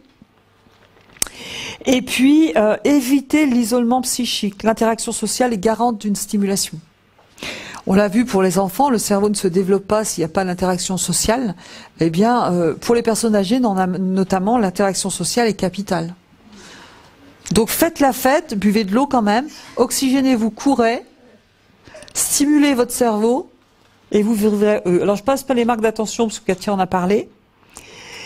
Et puis allier quotient intellectuel et émotionnel. Qu'est-ce que j'ai voulu dire moi? Je sais plus maintenant. Oui, c'est souvent parce qu'on connaît trop bien le problème qu'on ne trouve pas la solution. En fait, on est aussi, je m'amuse parfois en entreprise à faire des tests aux personnes. Quand je suis dans un problème, j'ai un point de vue et je suis dans un cadre. Et je suis tellement dans mon problème que même des choses évidentes, j'arrive pas à les résoudre. Il y a des exercices comme ça, des petits jeux qui prouvent ça en entreprise. Et du coup, prendre du recul est ce qu'on appelle en position méta, se détacher, lâcher un petit peu tout l'émotionnel. Ça va permettre parfois de trouver des solutions. C'est pour ça que parfois vous avez quelqu'un qui est dans son problème, vous arrivez tout neuf, pas du tout concerné, et clac, vous trouvez la solution en 2 minutes. Ça vous parle? Eh ben voilà. Quand je suis trop dans mon problème, j'ai plus la solution. Alors, pardon? Non? Je crois que quelqu'un avait dit quelque chose. Donc, pourquoi nous pouvons changer ce qui ne vous convient pas? Eh bien, grâce à la plasticité du cerveau, grâce à la visualisation. Notre cerveau ne fait pas la différence entre l'imaginaire et la réalité. Donc, ce matin, quand j'ai parlé de l'hypnose, l'esprit joue directement sur le corps, on le sait en hypnose. Pourquoi l'hypnose ça marche? C'est bien pour ça, parce que le cerveau ne fait pas la différence entre la réalité et l'imaginaire. Grâce aux neurones miroirs et à la synchronisation, on va pouvoir aussi créer des liens. Corps et cerveau, esprit, ça ne fait qu'un. Il y a des relations directes. La méditation, l'hypnose pour rester dans l'instant présent. Les neurones qui ne sont pas stimulés disparaissent. Donc si vous avez entre parenthèses, si j'ose dire, un mauvais trajet neuronal, ben vous pouvez l'annuler parce que si vous arrêtez de le stimuler, vous allez finir par faire autre chose. C'est ce que je vous expliquais tout à l'heure. Déjouer les interprétations du cerveau. Ça c'est ce que je vous ai dit en début de séance. On ne fait qu'interpréter. Donc je ne sais rien, je ne crois rien, je ne pense rien. Je me concentre sur les faits et je questionne. Et rechercher plaisir et éviter la douleur. Voilà. Donc vous avez un mode d'emploi pour avoir des neurones en pleine forme, bien construits, dans le sens où vous voulez. C'est pas beau ça? Pour aller plus loin sur ce genre de choses, il y a effectivement, quand on travaille en PNL, on travaille avec toutes ces données. Vous verrez mes collègues qui sont dans le hall si ça vous intéresse. On a des formations effectivement en base PNL, technicien, praticien. Mais je crois que le mieux c'est d'aller à votre rencontre parce que il est, on est pas mal, 5h30, c'est pas mal ça. On est à peu près dans les temps. Qu'est-ce qu'on apprend dans les bases PNL? On apprend comment on atteint un objectif, mais on apprend ça avec le fonctionnement du cerveau. C'est-à-dire quelles données je dois donner à mon cerveau pour qu'il atteigne un objectif. Et dans, par exemple, un objectif une technique qui s'appelle l'objectif en 5 points, je vais non seulement donner les bonnes informations à mon cerveau, mais je vais, par mon questionnement, aller chercher de l'émotion. Vous avez compris le rôle de l'émotion, l'importance que ça a. Donc les questions PNL qu'on pose, quand on travaille en développement personnel ou en développement professionnel, eh bien c'est des questions, ce sont des exercices qui ont été constitués en fonction des données du cerveau. On va comprendre comment fonctionne le cerveau, on va mieux gérer nos états internes, apprendre à faire des ancrages, apprendre une partie de ce que je vous ai dit aujourd'hui. On va apprendre à mieux communiquer pour éviter les interprétations, la communication non violente. On va mieux gérer les conflits, se projeter dans l'avenir, connaître ses valeurs et mettre au jour ses valeurs. Voilà ce qu'on va faire. Plus un tas d'autres choses pour le technicien que vous verrez. Donc voilà. Donc si vous voulez, si vous avez des questions, je suis à votre disposition. Et si vous avez des questions, vous avez aussi toute l'équipe là-bas qui peut vous répondre. Avez-vous des questions? Eh bien écoutez, je vous trouve très courageux d'être resté enfermé avec moi dans cette salle par un beau jour pareil. Et je pense qu'on peut vous applaudir. Bravo à vous. Donc bonjour, Tania Lafort, certains d'entre vous me connaissent, d'autres non. Donc je vais me présenter à nouveau. Je suis donc la directrice de l'école de PNL du Centre de formation, développement professionnel et personnel d'Annecy. Et donc aussi enseignante en PNL. Je suis coach professionnel, c'est-à-dire que j'accompagne les entreprises dans des coachings individuels et aussi pour des formations, gestion de conflits et un tas d'autres choses. Et je reçois en cabinet des personnes ou des coachings de vie ou des thérapies, car je suis aussi formée en thérapie comportementale et cognitive, en hypnose, en EMDR, enfin, un certain nombre de choses. Donc je vous remercie d'être venus aujourd'hui, puisque j'avoue que quand j'ai vu qu'ils annonçaient 27 degrés, je me suis dit, est-ce qu'ils ne vont pas préférer aller au lac? Vous êtes là, merci. Vous êtes courageux. Donc merci d'être là. Cet après-midi, eh bien, vous allez avoir 3 conférences.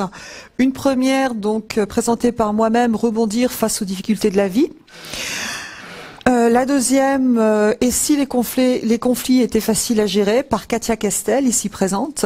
Et la troisième, où on parlera des données sur le cerveau qui ont des liens, bien entendu, avec notre vie en général, nos apprentissages.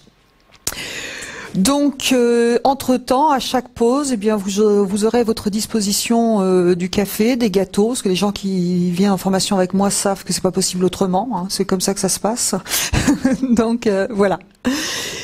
Donc, alors, rebondir face aux difficultés de la vie. Pourquoi cette conférence et pourquoi vous êtes si nombreux? Je pense que, comme vous le savez, la vie n'est pas un long fleuve tranquille, n'est-ce pas? Et on s'est posé la question, et notamment c'est la question qu'on s'est posée en PNL, qu'est-ce qui fait que vous avez des personnes qui, face aux difficultés de la vie, rebondissent, et d'autres rebondissent un petit peu moins bien quand même. Donc l'idée de cette conférence, c'est de vous présenter un certain nombre de données, et de vous donner quelques astuces, et aussi des choses qu'on voit en PNL. Alors... quand ça marche. Donc, une vie sans problème n'existe pas. Je suis sûre que là, je ne vous étonne pas, quand même. Une vie sans problème n'existe pas. Et le sentiment d'être heureux naît à la fois de notre regard sur notre vie et en général de notre regard sur nos problèmes. Ce qu'on va voir aujourd'hui, c'est comment fonctionne aussi notre cerveau. Et puis, qu'est-ce qui fait la différence? Quels sont les ingrédients qui font que certaines personnes vont rebondir dans la vie et d'autres non? Et effectivement, la vision des choses, vous allez le voir, sera quelque chose d'essentiel. Alors, avant d'aller plus sur le sujet, je suis enseignante en PNL et c'est exactement ce qu'on a étudié en PNL. On a étudié comment fonctionne l'être humain quand il va bien. Donc, pour vous expliquer de quoi il s'agit,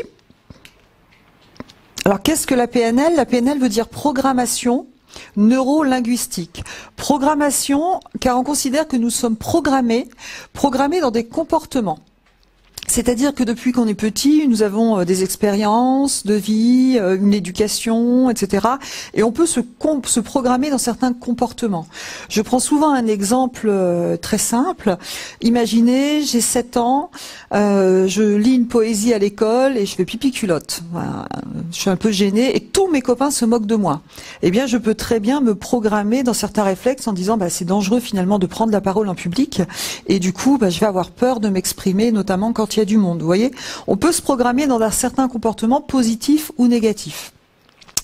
Neuro, pourquoi? Parce que tout ça, eh bien, ça va passer par nos 5 sens, par le cerveau et par nos 5 sens, le visuel, ce que je vois, l'auditif, ce que j'entends, le kinesthésique, c'est le toucher, l'olfactif et le gustatif, et le cerveau.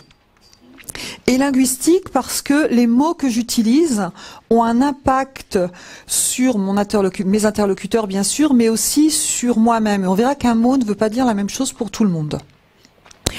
Alors, les 2 personnes qui ont mis au point la PNL, le premier, c'est John Grinder, qui est un linguiste, et le second, Richard Bandler, qui est mathématicien. Et ces 2 personnes, dans les années 70, ont décidé d'étudier qu'est-ce que l'excellence humaine. Ils se sont dit, justement, il y a des gens qui réussissent dans la vie, qui réussissent dans leur domaine, dans leur activité, et d'autres moins. Alors, qu'est-ce qui fait... Quels sont les ingrédients finalement qui font qu'on va réussir? Et du coup, ils ont étudié un certain nombre de personnes dans leur activité. Ils ont étudié Milton Erickson, qui est le créateur de l'hypnose ericksonienne, donc un thérapeute. Ils ont étudié Virginia Satir dans la thérapie familiale. Ils ont étudié Fred Perls, enfin, un certain nombre de personnes orienté thérapie. Ils ont aussi étudié des grands communicateurs, des businessmen, et l'idée c'était de décoder comment ça fonctionne quand ça fonctionne bien. Si vous voulez, c'est un petit peu comme les processus qualité en entreprise. Vous avez des processus qualité en entreprise pour décoder qu'est-ce qui fonctionne le mieux, comment faire pour que ça marche mieux. Donc ces personnes finalement ont mis au point un certain nombre d'outils qui vont nous permettre de mieux utiliser notre cerveau, nos compétences, pour avoir une vie aussi plus adaptée, pour être plus efficace dans le travail en général, en communication, etc. Donc voilà pour ce qu'est la PNL, puisque vous allez forcément entendre parler. Alors quels sont les facteurs de réussite face à une contrainte? Comme vous le savez, la vie n'est pas un long fleuve tranquille, et on s'est aperçu que la première chose qui va être importante de connaître quand on a une difficulté dans la vie, il y a une première question qui est essentielle de se poser, c'est qu'est-ce qui est vraiment important pour moi? Et là, on est sur la notion de valeur. Qu'est-ce qui est vraiment important pour moi? Des valeurs, quand je parle de valeurs, on a tous des valeurs, et on a des valeurs qui sont conscientes, et on a aussi des valeurs qui sont inconscientes. On les a, mais on ne le sait pas forcément. Et les valeurs, c'est ce qui va me tirer ou me pousser dans une direction dans la vie. Et j'en ai pas forcément conscience. Si, par exemple, j'ai la valeur sécurité, eh bien, ce sera certainement plus facile, notamment au niveau de la sécurité financière, d'avoir un métier de salarié plutôt qu'être complètement indépendant. Vous voyez ce que je veux dire? Et le choix, il va se faire assez naturellement. Donc la valeur va faire que je vais faire des choix dans ma vie, que je vais dire oui à certaines choses, non à d'autres. Et c'est très important de savoir qu'est-ce qui est vraiment important pour moi. Une fois que je sais ce qui est important pour moi, la deuxième chose à savoir, c'est qu'est-ce que je veux? Qu'est-ce que je veux vraiment? Et là, on a la notion effectivement d'objectif. Et quand je commence à aligner valeurs et objectifs, il y a déjà plusieurs choses qui vont se mettre en place. Je ne sais pas si vous vous posez parfois les questions, mais c'est pas toujours facile de savoir ce qu'on veut dans la vie, non? À certains moments, on peut se poser des questions quand même. Donc c'est pour ça que savoir ce que je veux vraiment, ce qui est vraiment important pour moi, c'est essentiel. Et puis les valeurs, elles peuvent changer. Je veux dire, j'ai pas les mêmes valeurs aujourd'hui à 50 ans que quand j'en avais 18. Les valeurs, ce sont aussi des choses qui évoluent. Et puis la vie fait que les valeurs peuvent évoluer. Si demain, par exemple, j'ai eu un problème dans ma vie, j'avais beaucoup de mal à marcher, j'ai une double sciatique, etc. J'étais allongée plusieurs mois. Je peux vous dire que la valeur santé, elle est remontée en priorité, hein, on s'en rend compte. C'est dommage, est-ce qu'on aurait vraiment besoin d'avoir des difficultés pour prendre conscience de ces valeurs? Franchement, est-ce qu'on a besoin d'attendre d'être malade pour prendre conscience que la santé est importante? Est-ce qu'on a besoin de divorcer pour prendre conscience que l'amour, que la relation de couple est importante? Donc c'est toutes ces questions qui sont intéressantes de se poser déjà, parce que quand même, rebondir face aux difficultés de la vie, oui, et en même temps, c'est quand même mieux de réparer sa toiture par jour de beau temps, non? Est-ce qu'on ne peut pas se poser ces questions avant d'avoir des soucis et des problèmes? C'est une question que je vous pose tout simplement. Mais la vie fait que l'on court dans tous les sens et que parfois on ne prend pas le temps de se poser ces questions. Vaut mieux tard que jamais. Donc, 1, connaître ses valeurs, qu'est-ce qui est vraiment important pour moi. 2, qu'est-ce que je veux? Qu'est-ce que je veux? 3, eh bien, comme on vit dans un monde où on ne vit pas tout seul, le troisième critère, c'est de savoir communiquer. Savoir s'exprimer, savoir oser dire les choses, savoir recevoir une critique, savoir communiquer.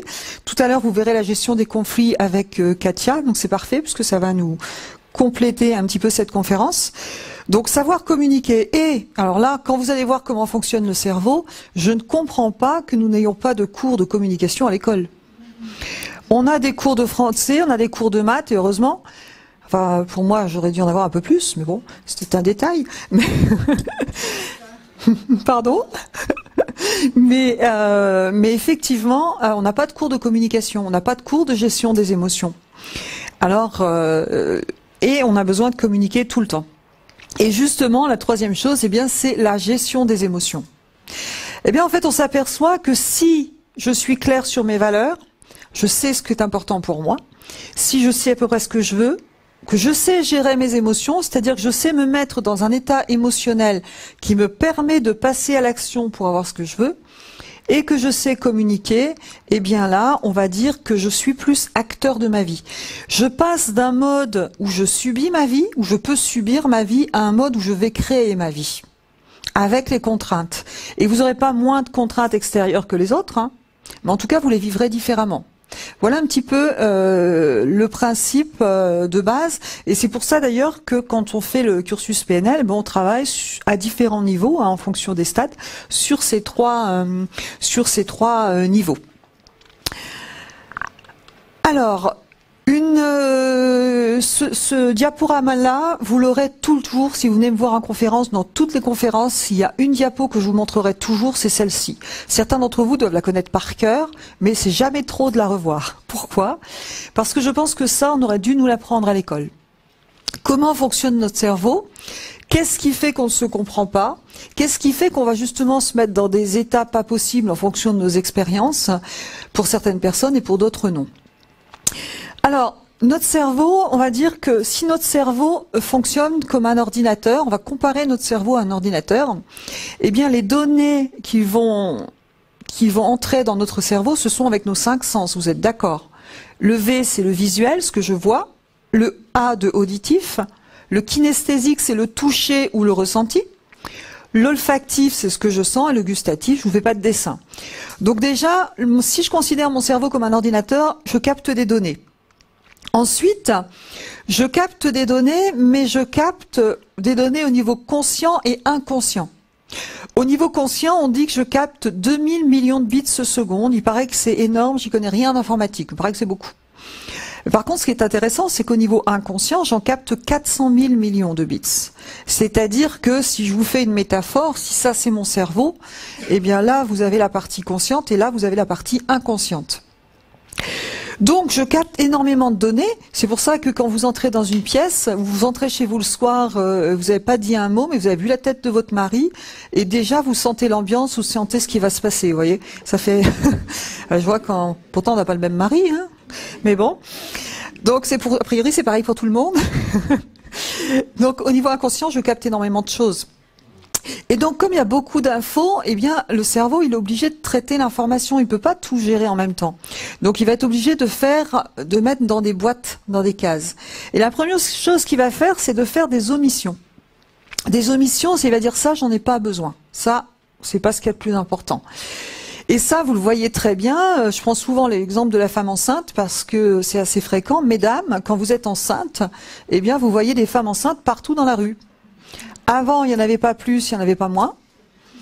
D'accord? Mais vous ne les voyez pas. Mesdames et messieurs, quand vous achetez une nouvelle voiture, eh ben, vous la voyez partout dans la rue.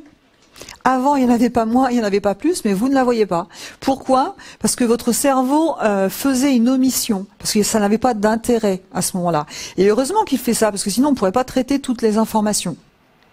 Au passage, ça veut dire aussi que quelqu'un qui apprend, un enfant qui apprend, ou un adulte d'ailleurs, si vous ne comprenez pas le sens, vous risquez de louper des infos. Hein. Même en management, si la personne ne comprend pas le sens de ce que vous lui demandez, pas volontairement, complètement involontairement, elle risque de louper des infos. Deuxième chose, c'est les distorsions. je fais des distorsions. Distorsion, c'est X égale Y ou X entraîne Y. Mon chef m'a posé le truc sur le bureau comme ça. Tiens, il est parti. Ça veut dire, ça veut dire que j'ai fait quelque chose de mal. Bah, peut-être. Peut-être ça veut dire qu'il vient de se disputer avec sa femme. Peut-être ça veut dire qu'il vient de recevoir ses impôts sociétés. Peut-être, vous voyez ce que je veux dire? On va faire des distorsions. On va trouver du sens à une situation. On va prendre un raccourci finalement. Et puis la troisième chose, c'est les généralisations. Les généralisations, j'ai eu une expérience négative avec quelqu'un, bah, je généralise. J'ai appris à faire du vélo sur un vélo, je vais généraliser mon expérience. J'ai pas besoin d'apprendre à faire du vélo sur tous les vélos. Heureusement que je généralise. Mais je peux généraliser pas mal de choses. Je peux généraliser une phobie aussi. Donc c'est un processus d'apprentissage du cerveau. Ces trois boîtes finalement sont des apprentissages du cerveau. Mais alors qu'est-ce qui fait que le cerveau va mettre dans une boîte plutôt que dans une autre? Eh bien il va faire des liens. Et notamment des liens avec nos expériences passées, des liens avec nos croyances. Quand je parle de croyances, je suis pas dans les croyances religieuses, même si ça en fait partie. C'est ce que je crois de moi, ce que je crois de la vie, ce que je crois de mon voisin, ce que je crois de mon métier, ce que je me crois capable ou pas. Et puis mes valeurs. Et en fonction de ça, eh bien, donc en fait, vous recevez une information, vous vivez un événement. Voilà. Le cerveau, bzz, hop, il scanne ce que vous avez déjà en stock et il va aller classer ça. Et une fois que j'ai classé ça, eh bien, qu'est-ce qui va se passer ? Eh bien, je vais avoir un état interne. D'accord ? Alors, si je vous dis, par exemple, vous croisez quelqu'un dans la rue que vous connaissez très très bien, mais vraiment bien, hein, quelqu'un de... et la personne, elle passe devant vous, comme ça, puis, alors, figée, droite, et elle passe comme ça devant vous. Qu'est-ce que vous en pensez ? Madame, qu'est-ce que vous en pensez ? Peut-être qu'elle m'a pas vue, ou peut-être qu'elle n'a pas envie de me voir. Alors, elle m'a pas vue, ou elle n'a pas envie de me voir. Qu'est-ce que ça pourrait être d'autre ? Elle a un souci. Quoi d'autre ? Elle est pressée. Quoi d'autre ? Qu'est-ce que je lui ai fait ? Voilà. Donc vous voyez qu'on peut se dire pas mal de choses finalement.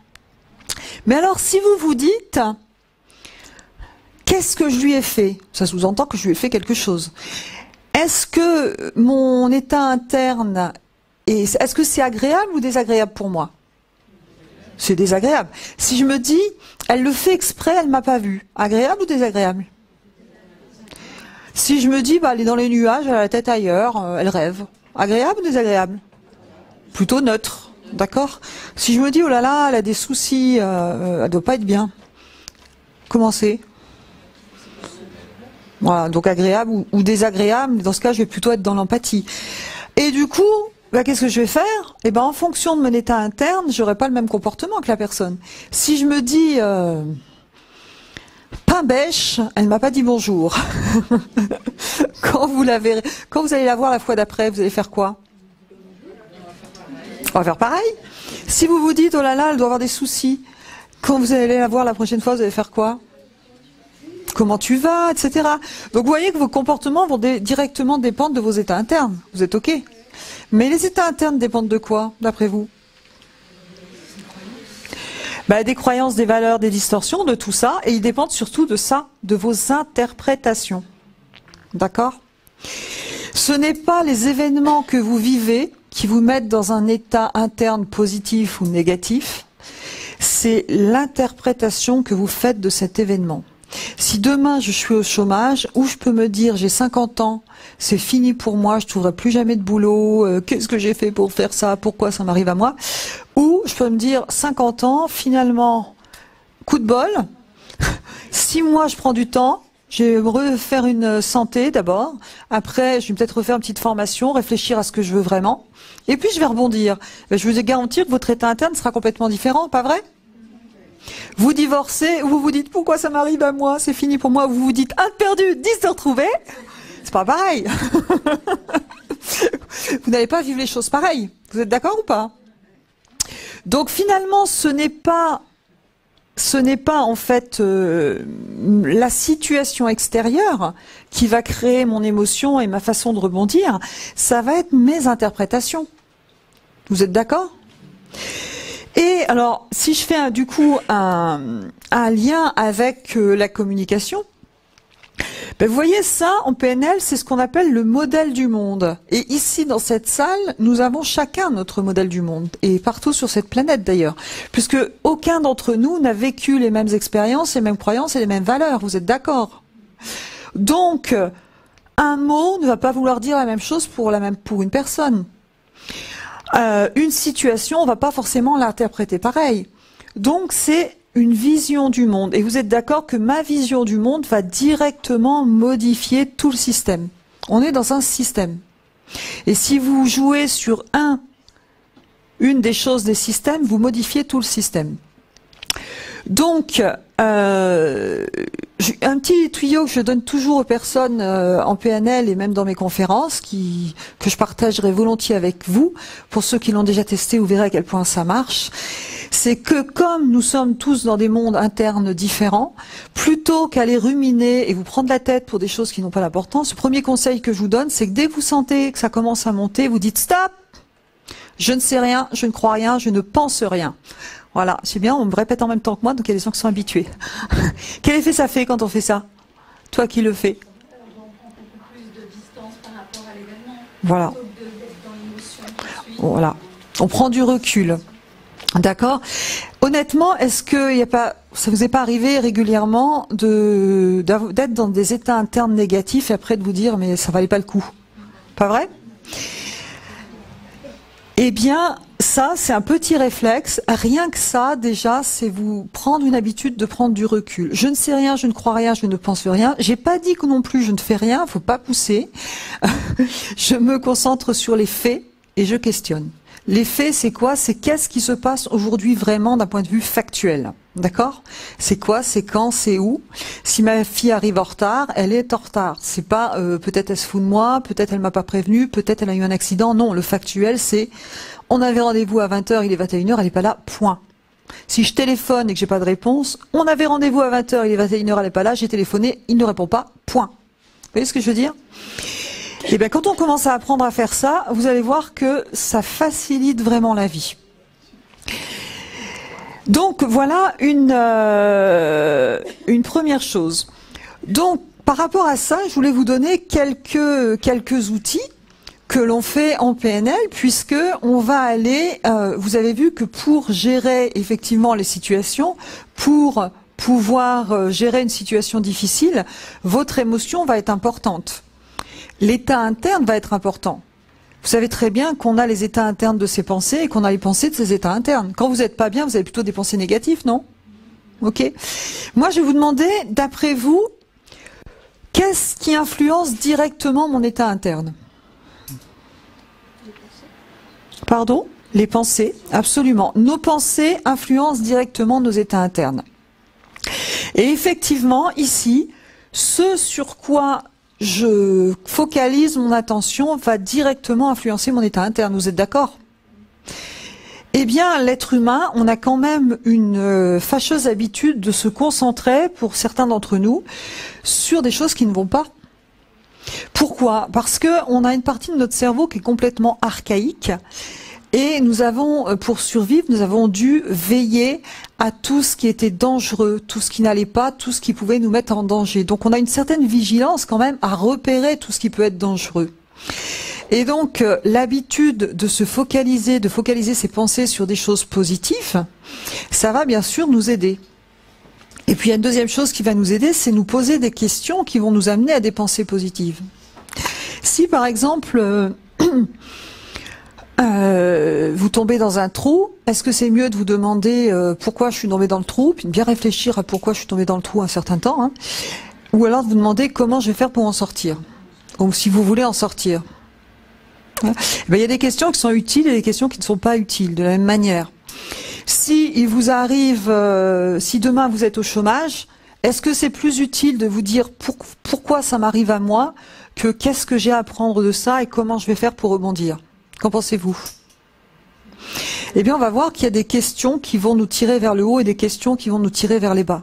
La qualité de vie que vous menez aujourd'hui est directement liée à la qualité des questions que vous vous posez. Quand vous vous posez une question, je vous propose de vous dire, est-ce que c'est une question utile ou pas? Est-ce que ça me tire vers le haut ou est-ce que ça me tire vers le bas? Est-ce que ça va m'aider à rebondir? vous allez voir qu'il y a des questions que vous allez assez facilement enlever de votre vocabulaire. N'est-ce pas?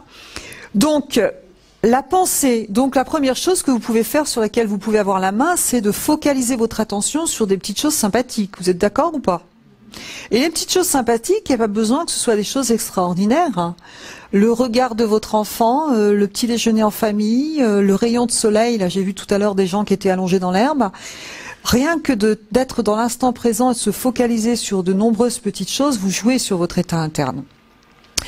Ensuite, on l'a vu tout à l'heure, hein, la façon dont j'interprète les choses, mes croyances, mes valeurs et ma perception, mes généralisations, mes distorsions, mes omissions vont directement jouer sur mon état interne. Donc le je ne sais rien, je ne crois rien, je ne pense rien est directement lié à ça, vous êtes d'accord? Et puis mon environnement joue aussi sur mon état interne. Eh bien mon environnement, il y a le soleil, on n'est quand même pas, vous trouvez pas qu'on est de meilleure humeur quand il fait beau? Par contre, c'est pas facile de commander le soleil. Plus compliqué. Par contre, il y a des choses qu'on peut faire sur l'environnement. On sait par exemple qu'une odeur modifie le taux des anticorps.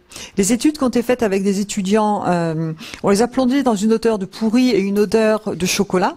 On s'aperçoit que dans l'odeur de chocolat, le taux d'IgA, donc d'anticorps, augmente, alors que dans l'odeur de pourri, le taux d'anticorps diminue. Vous voyez, c'est énorme. Nous sommes sensibles et nous collectons des informations au niveau conscient et inconscient. Donc, dans notre environnement, certes, il y a des choses sur lesquelles on ne peut pas agir, mais il y a peut-être des choses sur lesquelles vous pouvez agir. Parfois, il peut y avoir des choses toutes simples, une photo d'une personne qu'on apprécie, une fleur, quelque chose qui rappelle, aménager votre lieu de travail ou votre lieu, ça peut être intéressant. Et puis, la dernière chose, une autre chose, tiens, c'est intéressant, corporel comme ça, j'avais jamais vu écrit comme ça. C'est pas mal. Donc, excusez pour l'erreur d'orthographe. Le corps va directement modifier votre état interne. Et pour le tester, je vais vous demander de vous lever, si vous voulez bien. Juste 2 minutes.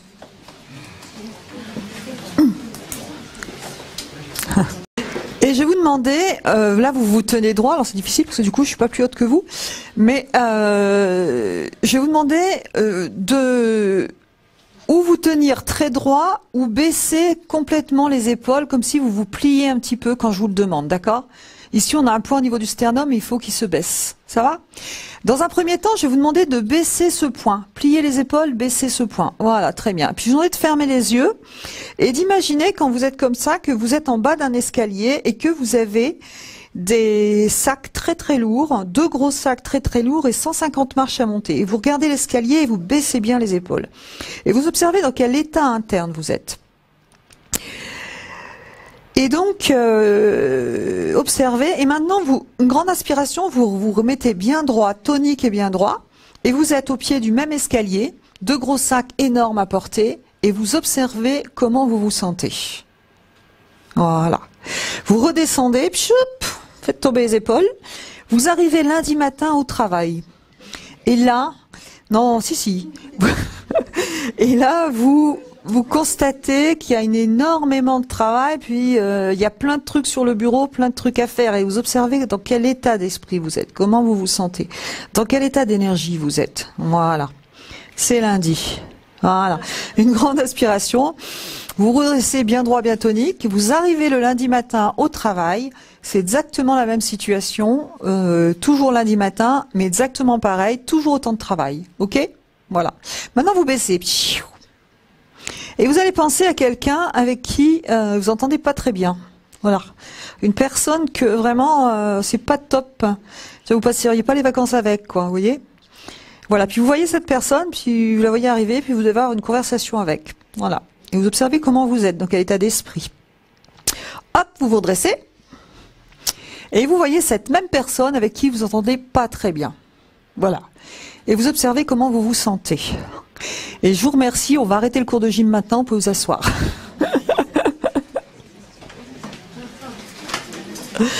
Alors, qu'avez-vous observé?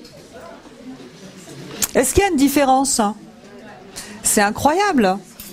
Il y a une différence énorme. Vous avez vu que le ressenti n'est pas le même. Alors, pourquoi? Eh bien, parce que la posture du corps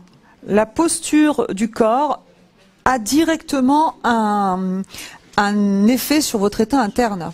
D'accord? C'est pour ça que le yoga, notamment, quand vous travaillez en yoga, quand vous travaillez en pilates, quand vous travaillez à tout niveau, vous ne travaillez pas qu'au niveau du corps. Vous travaillez le corps, vous travaillez l'esprit, mais vous travaillez aussi un certain alignement. Un chercheur nommé Antonio Damasio a parlé des marqueurs somatiques. Il a prouvé qu'il y avait une relation, quelque part, une mémoire cellulaire entre la posture du corps et l'état émotionnel. Donc, rien que là, vous voyez, vous avez déjà 4 choses que vous pouvez faire pour retrouver un état interne positif. 1. Limiter les interprétations. Je ne crois rien, je ne sais rien, je ne pense rien. 2. Avoir une posture correcte. Plutôt vous redresser. Et vous le voyez très bien, hein, quand on n'est pas bien, quand on est on se tient un peu plus comme ça. Donc là, vous pouvez avoir le contrôle. 3. Aménager l'environnement quand c'est possible. Et au passage, l'émotion est contagieuse. C'est-à-dire que si vous allez voir des gens qui sont pas bien quand vous n'êtes pas bien, vous serez à 2 à être pas bien. Et encore moins bien. Parce que l'émotion, ça se communique. Et à la limite, même si on a tendance à s'assembler quand on n'est pas bien, on ferait mieux d'aller voir des gens qui sont un peu plus en forme. Et puis, ce sur quoi vous focalisez votre attention va aussi jouer. Donc vous avez déjà 4 choses pour, vous voyez, très simple en 5 minutes, pour un peu mieux gérer vos états internes. La qualité du questionnement, je vous en ai parlé un petit peu tout à l'heure. Effectivement, deuxième point sur lequel vous pouvez agir, c'est vous poser des questions qui tirent vers le haut. Quel type de questions vous pouvez vous poser qui tirent vers le haut? La recherche de solutions. Des questions orientées vers la recherche de solutions. Qu'est-ce que je peux apprendre de ça? S'il y avait quelque chose d'intéressant là-dedans, ça pourrait être quoi? Comment est-ce que je peux rebondir? Quel apprentissage je peux en faire? Bref, on a des tas de questions. Et vraiment, c'est ce que je vous disais tout à l'heure. Étudiez les questions que vous vous posez et dites-vous, est-ce que cette question est utile? Est-ce qu'elle me tire vers le haut ou est-ce qu'elle me tire vers le bas? Et effectivement, en praticien PNL, on apprend à poser des questions qui vont faire rebondir. Ça va? Déjà, vous voyez, c'est du pratico-pratique, ça c'est que des choses que vous pouvez appliquer, pas vrai? Parfait. Ensuite, vous avez un autre indicateur qui va vous être utile, c'est votre GPS émotionnel. Vous avez des émotions, nous avons des émotions qui sont parfois agréables ou désagréables. Vous êtes d'accord avec ça? Parfois agréables ou désagréables. Pourquoi je dis agréables et désagréables? Parce que pour moi, les émotions, elles ne sont ni positives ni négatives. Elles sont toutes positives. Parce que quand j'ai une émotion, qu'est-ce qui se passe? C'est simplement que mon cerveau m'envoie une information, c'est globalement, il dit « bouge-toi les fesses, il y a quelque chose à faire ». Une émotion, c'est ex movere, ça veut dire aller vers l'extérieur, bouger vers l'extérieur. Une émotion, elle est là pour vous faire bouger. Et en fait, si vous travaillez un petit peu sur les émotions, eh bien vous allez de mieux en mieux comprendre qu'est-ce qui se passe chez vous, qu'est-ce qui ne va pas et qu'est-ce que vous allez faire. Alors, je vous donne un petit tableau qui est issu de l'analyse transactionnelle. Tableau sur les émotions. En général, quand je me sens triste, quand je suis triste, souvent, c'est que derrière, il y a un problème de perte. Ça vous parle? Quand j'ai un deuil, c'est souvent un problème de perte. Perte de lien. Et la perte de lien est dans toutes les émotions d'ailleurs. C'est réel ou perceptuel. C'est réel ou c'est votre interprétation d'une situation. Vous êtes d'accord? Donc, si je suis triste et que j'ai besoin de perte de lien, il y a un besoin derrière. Et le besoin, c'est quoi? Eh bien, c'est de recréer du lien ou d'être réconforté. Vous êtes d'accord? Quand j'ai peur, eh bien, c'est souvent un problème de sécurité. Ça vous parle? Quand je dis peur, il y a la peur, la terreur, mais il y a autre chose. Il y a l'angoisse. Il y a l'anxiété. Tout ça, ce sont des formes de peur. Eh bien, quand c'est ça, vous avez besoin de quoi? Du coup, vous avez besoin d'être rassuré, de vous remettre en sécurité. Donc, quand vous avez peur ou quand vous êtes angoissé, la première question à se poser, c'est est-ce que c'est juste? Est-ce que c'est une interprétation ou est-ce que c'est réel? Sur quoi je peux m'appuyer sur me rassurer? Pour me rassurer, qu'est-ce qui va m'aider à me rassurer?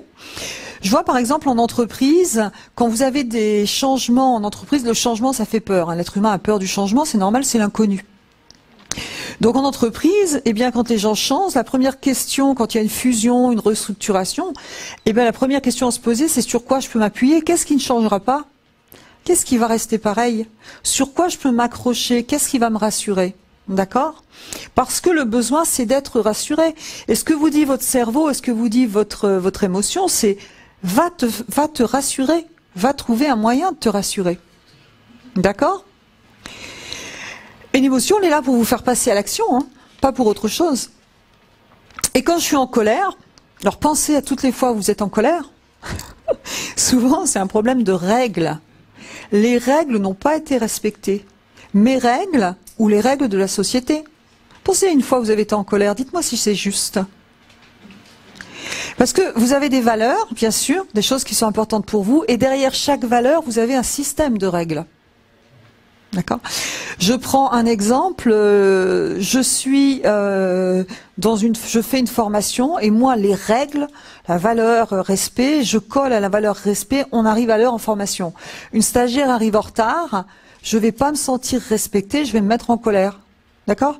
Mais si quelqu'un d'autre, c'est pas mon cas, hein, mais si quelqu'un d'autre ne met pas ça derrière ses valeurs, me dit, bah, après tout, 5 minutes de retard, c'est pas grave, c'est pas les mêmes valeurs, c'est pas les mêmes règles, le stagiaire arrive en retard, ça va pas lui poser de problème, il va pas se sentir en colère. Vous êtes d'accord? Donc en fait, c'est les règles, mais souvent les règles, c'est notre système de valeurs, ou les règles d'un contrat. Ok. Du coup, de quoi j'ai besoin? Eh bien, j'ai besoin de me sentir reconnue en général, ou je remets les règles en place et je fais en sorte qu'elles soient respectées, ou j'assouplis mes règles. Deux façons d'être malheureux dans la vie, ça c'est aussi une phrase que je pense que les stagiaires connaissent par cœur. Avoir des objectifs pour quelqu'un d'autre et des règles trop strictes pour soi.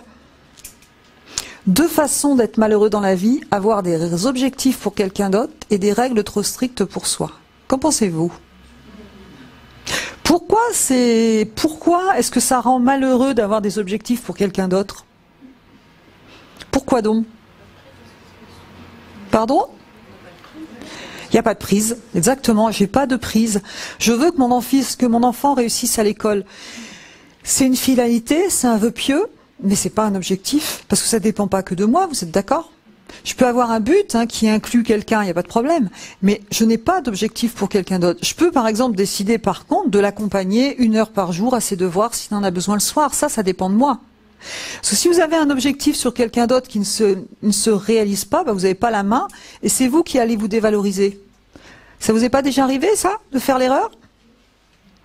Prenez pas les objectifs pour quelqu'un d'autre, voilà. Prenez pour vous, c'est déjà pas mal. Donc voilà un petit peu, voilà. Et quand on a de la joie, et ben pourquoi? Ben simplement parce que vous voulez peut-être un peu de clim, non? Je vous vois tous derrière avec le... Je vais mettre un peu de clim. Voilà. Ça va. Alors bientôt vous allez avoir froid, je vous le dis tout de suite. Voilà, ça va venir. Et donc quand j'ai de la joie, c'est simplement que je respecte mes valeurs et mes besoins. Donc j'ai un sentiment de joie. Et dans ce cas, qu'est-ce qu'il faut faire? Qu'est-ce que vous faites quand vous avez une bonne nouvelle et que vous êtes content? Pardon? On la partage, on va boire un coup avec les copains. Moi je fais ça, pas vous? Et dans ce cas, vous partagez, vous êtes bien d'accord?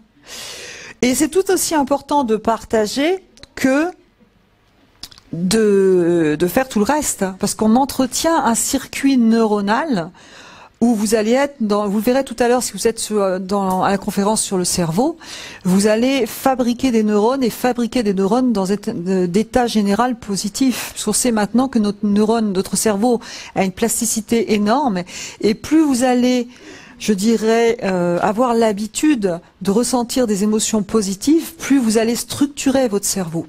Et quelle que soit la vie que vous avez eue, quelles que soient les émotions que vous avez eues, que ce soit de la colère, que ce soit une dépression, que ce soit des choses très fortes, vous pouvez aujourd'hui restructurer complètement votre cerveau. C'est ce qu'on verra tout à l'heure dans la dernière conférence. Donc c'est tout aussi important d'aller régulièrement ressentir des sentiments de joie et de le partager. Du coup, ça veut dire quoi ça? Eh bien, ça veut dire que quand vous sentez quelque chose, la première question c'est est-ce que c'est réel ou perceptuel? En tout cas, vous le ressentez. Donc prenez un peu de recul. Et puis après, c'est de dire ben, qu'est-ce qui se passe, quel est le problème. Et puis la troisième chose, c'est de se bouger pour aller résoudre. Qu'en pensez-vous? Intéressant comme concept. Et du coup, c'est aussi intéressant quand vous avez quelqu'un en face de vous, de vous dire si la personne, vous la voyez en colère. Ben, parce que la personne, elle n'était pas là en conférence, puis elle n'a pas fait la formation, donc vous pouvez lui dire, mais est-ce qu'il y a une règle qui n'a pas été respectée? Est-ce qu'il y a quelque chose qui te met en colère? Qu'est-ce qui n'a pas été respecté qui fait que tu sois en colère? Si vous avez quelqu'un de triste, sur quoi est-ce que tu as besoin d'être rassuré? Et vous voyez, dans vos relations, que ce soit familiales, même professionnelles, c'est intéressant d'avoir ces données. Puisque du coup, vous allez aider la personne à exprimer son besoin et du coup l'aider à répondre à son besoin. Ça vous parle? Parce que si vous avez un enfant qui a peur et que vous le réconfortez, j'ai le regret de vous dire que vous êtes à côté de la plaque. Non. Et c'est souvent qu'on fait ça en tant que parent. On pense que les câlins c'est toujours utile, hein, je suis d'accord. Mais parfois, il a besoin de plus d'être rassuré que réconforté s'il a peur. Non? Ça fait réfléchir, hein. Du coup, voilà. Et une fois que j'ai fait tout ça, après c'est la communication non violente. Et je vais exprimer une demande. Donc tout ce système-là, en termes de communication, je ne vais pas vous parler de la communication non violente aujourd'hui, mais on apprend en communication non violente à repérer tout ça et à s'exprimer. Donc, vous avez déjà un certain nombre de choses sur lesquelles vous pouvez jouer sur vos émotions. Vous voyez, dans notre triangle, on a émotion, communication, objectif. Communication, on verrait ça tout à l'heure avec Katia, puisqu'elle va vous parler de la gestion des conflits. Et là, vous avez un certain nombre de choses sur les émotions. Et puis, ce qu'il faut savoir, ce qui peut vous être utile aussi pour faire plus facilement face aux difficultés, c'est de savoir que la courbe du renouveau, c'est exactement le même processus de deuil que le deuil. Pourquoi c'est intéressant de savoir? Parce que, imaginez, vous perdez quelqu'un. Processus de deuil, c'est quoi? Au départ, vous avez le choc. Il y a un choc, une perte, il y a un choc. Ensuite, vous avez une période où vous avez du mal à réaliser. C'est la période du déni. Je ne sais pas si vous avez vécu des deuils, mais c'est assez parlant. C'est le déni. Je me dis non, c'est pas possible, il n'est pas parti. Voire même, je me réveille le matin, je pense qu'il est encore là. Et puis une fois que ça s'est passé, vous avez une troisième étape qui est la colère. Vous allez dire non, c'est pas juste, c'est pas normal, etc. Et puis une fois que vous avez fait ça, il y a une période où il y a un petit peu de peur, prise de conscience de la perte, et là on est entre ça et ça, et puis on va être triste. Eh bien, sachez que quand vous êtes dans ces étapes-là, c'est normal.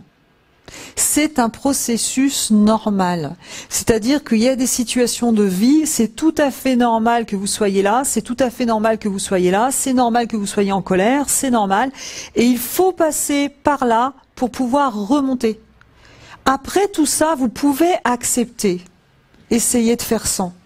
Après tout ça, vous pouvez éventuellement pardonner et prendre du renouveau et être beaucoup plus serein. C'est important de savoir ça, que ce soit dans les événements qu'on vit en entreprise ou dans les événements de vie personnelle, puisque, et pour vous et pour les gens qui vous entourent, sachez que c'est normal et que ça va pas durer. Parce que l'être humain, on a quand même des sacrées capacités pour rebondir. Hein. Ça va, ça? C'est ok? C'est intéressant d'en prendre conscience. Voilà ce que je voulais vous dire sur le changement. Et puis quelques conseils utiles. Je m'aperçois que c'est parfait au niveau du timing. 8 points à développer pour développer la capacité à faire face aux problèmes. Qu'est-ce que vous pouvez développer? Vous avez déjà vu un certain nombre de choses, n'est-ce pas? Eh bien, l'acceptation. Accepter un certain nombre de choses. Là, vous avez vu dans la technique du deuil, il y a un moment, vous arrivez à l'acceptation. Accepter que les choses sont ce qu'elles sont. Il y a des choses sur lesquelles vous avez la main et il y a des choses sur lesquelles ça ne dépend pas de vous. Essayez pas de changer les gens qui vous entourent, c'est pas possible. Vous pouvez peut-être influencer par votre attitude, par votre façon d'être, mais il y a des choses qui vous appartiennent, il y a des choses qui ne vous appartiennent pas. Vous pouvez passer votre vie à essayer de changer certaines choses, ça ne vous concerne pas. Donc vous allez plutôt vous épuiser qu'autre chose. Donc il y a des choses qu'il va falloir accepter. Je suis au chômage, voilà. Et il faut accepter pour pouvoir rebondir. Parce que tant que je me dis c'est pas possible, c'est pas moi, pendant ce temps-là, je ne bouge pas. Je ne réagis pas. Et Écoutez le message de l'émotion sans se laisser entraver. C'est exactement ce que je viens de vous dire. Écoutez ce que vous ressentez et derrière ce que vous ressentez, ça vous donne une indication sur ce que vous devez faire. Troisième chose, entretenir la confiance en soi. La confiance en soi, ça s'entretient en observant ce que vous savez faire, en prenant le temps de regarder vos réussites. Enfin, il y a un tas de choses qui va favoriser la confiance en soi. Il y a beaucoup de gens qui n'ont pas confiance en eux, mais ils ne prennent pas 30 secondes pour regarder ce qu'ils savent bien faire. Ils courent sur le truc suivant, mais ils prennent pas ce temps d'observer les talents, se valoriser. Quatrième chose, les vitamines mentales de l'énergie pour faire face. Si vous étiez là, ce matin, Georges Malagola, le médecin qui s'occupe de la cohérence cardiaque, nous a parlé de toutes ces hormones, dopamine, sérotonine, adrénaline. Plus vous vous faites plaisir, plus vous avez de la bonne humeur, plus vous activez les circuits de reconnaissance et les circuits d'attachement, notamment l'ocytocine, plus vous allez être dans un état interne positif qui va favoriser effectivement l'adaptation aux difficultés. Et là, vous avez des choses à faire. Cinquièmement, avoir un entourage fiable et nourrissant, et surtout des compétences relationnelles. C'est pas toujours évident d'avoir un entourage fiable et reconnaissant. Parfois on l'a, parfois on l'a pas. Mais avoir des compétences relationnelles, ça s'apprend. Puisqu'on ne nous l'apprend pas à l'école, on peut l'apprendre ailleurs. 6. Savoir entretenir un état d'esprit positif. Arrêter de ruminer le passé. D'accord, vous pouvez passer votre vie à ruminer le passé. C'est pas en regardant derrière que vous allez avancer devant. Hein. Ça, c'est compliqué. Ou alors, c'est pas simple quand même. Et il y a des gens qui passent leur vie à ruminer leur passé. Il faut savoir ce que vous voulez, tout simplement. Alors ça s'apprend, il n'y a pas de culpabilité dans je dis il faut savoir ce que vous voulez. Hein. Parfois on a modélisé ce qu'on a vu de nos parents ou ailleurs et on ne sait pas faire autrement. Il y a des gens qui sont là pour vous apprendre, si vous en avez besoin, à faire autrement. Ça s'appelle des coachs, ça s'appelle des thérapeutes, ça s'appelle autre chose. Mais on peut vous apprendre à faire autrement. Les questions qui vous tirent vers le haut, on en a parlé. Reconnaître sa responsabilité dans les événements heureux. Parce qu'il y a des gens qui sont très doués pour culpabiliser sur tout ce qui va pas, mais ils sont incapables de dire, là, ce que j'ai fait, c'est bien. Et là, si ça va bien, c'est aussi grâce à moi. C'est pas, il faut être humble, il faut être aussi réaliste et responsable. On est aussi responsable de belles choses, non? Il faut s'autoriser à le dire, ça. C'est intéressant. Et puis aussi, le fait d'être OK et responsable sur ce qu'on a fait qui n'était pas bien, c'est génial. Vous savez pourquoi? Parce que si vous êtes responsable, vous pouvez changer. Si vous avez Je prends souvent cet exemple quand j'ai divorcé il y a bien longtemps. C'était pas facile, c'est moi qui suis partie, mais c'était pas facile quand même. Hein. Mon mari, il a mis 15 ans à s'en remettre, moi un peu plus rapidement, même si c'était pas facile. Mais la différence entre lui et moi, c'était quoi? C'est que moi, ma vision des choses, c'était on est 50-50, alors peut-être moi 60 et lui 40, peu importe. Mais si j'ai une part de responsabilité, ça veut dire que j'ai la main pour le changement. Si j'ai zéro responsabilité, ça veut dire que je suis qu'une pauvre victime, vous êtes d'accord? Et que je ne peux rien faire. Ça change tout. La première chose qu'on fait en thérapie ou en accompagnement, c'est de redonner du pouvoir aux clients ou aux patients. Et redonner du pouvoir, parfois, c'est prendre sa part de responsabilité, sans culpabiliser. Hein. On a droit à l'erreur. On a droit à l'erreur, on peut changer un comportement. Donc avoir sa part de responsabilité, c'est une clé du changement. Savoir ce qui m'appartient ou pas. Et puis fermer les écoutilles aux beaux conseils. Pourquoi je dis ça d'après vous? Est-ce que vous avez déjà eu des gens qui vous donnaient des bons conseils comme ça? Je vais faire une métaphore, c'est la métaphore de la grenouille, que Katia m'a apprise d'ailleurs. La métaphore de la grenouille. Vous avez une grenouille, une équipe de grenouilles qui ont décidé de monter la tour Eiffel. Je pourrais la faire raconter à Katia, elle raconte beaucoup mieux que moi. Mais bon, je vais faire la grenouille pour vous, pour aujourd'hui, exceptionnellement. Donc, vous avez une équipe de grenouilles qui ont décidé le challenge de leur vie, c'est monter la tour Eiffel. Pas mal quand même pour des grenouilles. Alors elles commencent, elles sautent et tout. Et c'est vrai que c'est fatigant, puis les marches sont quand même assez hautes. Et donc, il y en a qui fatiguent. Alors elles montent quand même, mais il y en a qui fatiguent. Puis au bout d'un moment, il y en a même qui meurent, voilà, elles en peuvent plus, quoi. Et les autres, elles commencent à prendre peur, elles disent, oh là là là là, qu'est-ce qui va nous arriver, qu'est-ce qui va nous arriver? Alors elles montent un peu, puis il y en a qui disent, on n'est pas folle quand même, fais attention. Et il y a une copine qui commence à crier, faites attention les grenouilles, faites attention, vous allez mourir, vous allez vous faire mal, faites attention. Alors il y en a qui continuent, puis il y en a qui arrêtent. Et puis il y en a qui continuent, puis il y en a qui arrêtent. Faites attention. Puis ceux qui continuent, on leur dit bien, non mais fais attention, c'est pas bien pour toi. Fais attention, tu vas te faire mal. Et il y en a deux qui continuent. Il y en a une qui tombe, puis il y en a une qui continue, puis tout le monde crie, mais arrête, t'es folle, arrête, t'es folle. Et elle arrive en haut, la tour Eiffel. Et là, le journaliste est quand même super épaté. Comment cette grenouille a fait pour arriver en haut? C'est quand même extraordinaire. Et le journaliste vient la voir et lui dit, mais Madame la grenouille, comment vous avez fait, c'est quoi votre secret? Et puis la grenouille, elle lui fait,